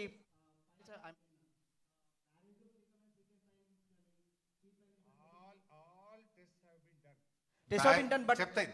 బ్యారేజీకి కావలసినటువంటి అన్ని రకాల పరీక్షలు చేశాం. నంబర్ 1, మన రాష్ట్ర డిజైన్స్ విభాగమే కాకుండా IIT Hyderabad, IIT Chennai, NIT Warangal వీళ్ళందరి సలహాలు, ఆయా డిపార్ట్మెంట్ల ప్రొఫెసర్ల యొక్క సలహాలు సూచనలు తీసుకొని అన్ని టెస్టులు చేసిన తర్వాతనే ప్రాజెక్ట్ ఎగ్జిక్యూషన్ జరిగింది. దానికి కంటిన్యూస్గానే అన్న, ఇప్పుడు యాక్చువల్గా బ్యారేజ్లో water store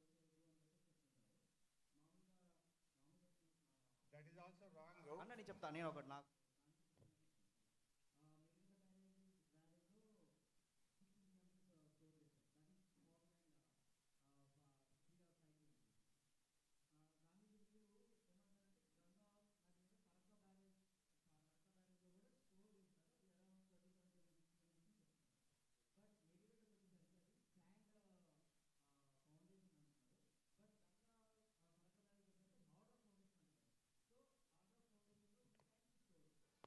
But it's not just Farakka barrage. There are many barrages on sand. దేశంలో అనేక బ్యారేజీలు కట్టారు, అవన్నీ కూడా ఇంటాక్ట్ ఉన్నాయి. ఇది కేవలం కొద్దిమంది మా విమర్శకులు చేసేటువంటి ప్రచారమే తప్ప ఇక్కడికి అటువంటిది ఇంకోటి ఏం లేదు. అండ్ ఇంకోటి, this was not decided by you or మీ. ఎవరు ఇచ్చారు అది? వ్యాప్కోస్. వ్యాప్కోస్ ఎవరు? It's a central government organisation, part of CWC. అక్కడ బ్యారేజ్ కట్టొచ్చు అని బ్యారేజ్ను రూపకల్పన చేసింది, బ్యారేజ్ నిర్మించడానికి స్థలాన్ని ఫైనల్ చేసిందే సెంట్రల్ వాటర్ కమిషన్ యొక్క సబ్సిడరీ సంస్థ వ్యాప్కోస్. Neither it is decided by you or me or the state government. It is decided by CWC, వ్యాప్కోస్ అండ్ సెంట్రల్ గవర్నమెంట్.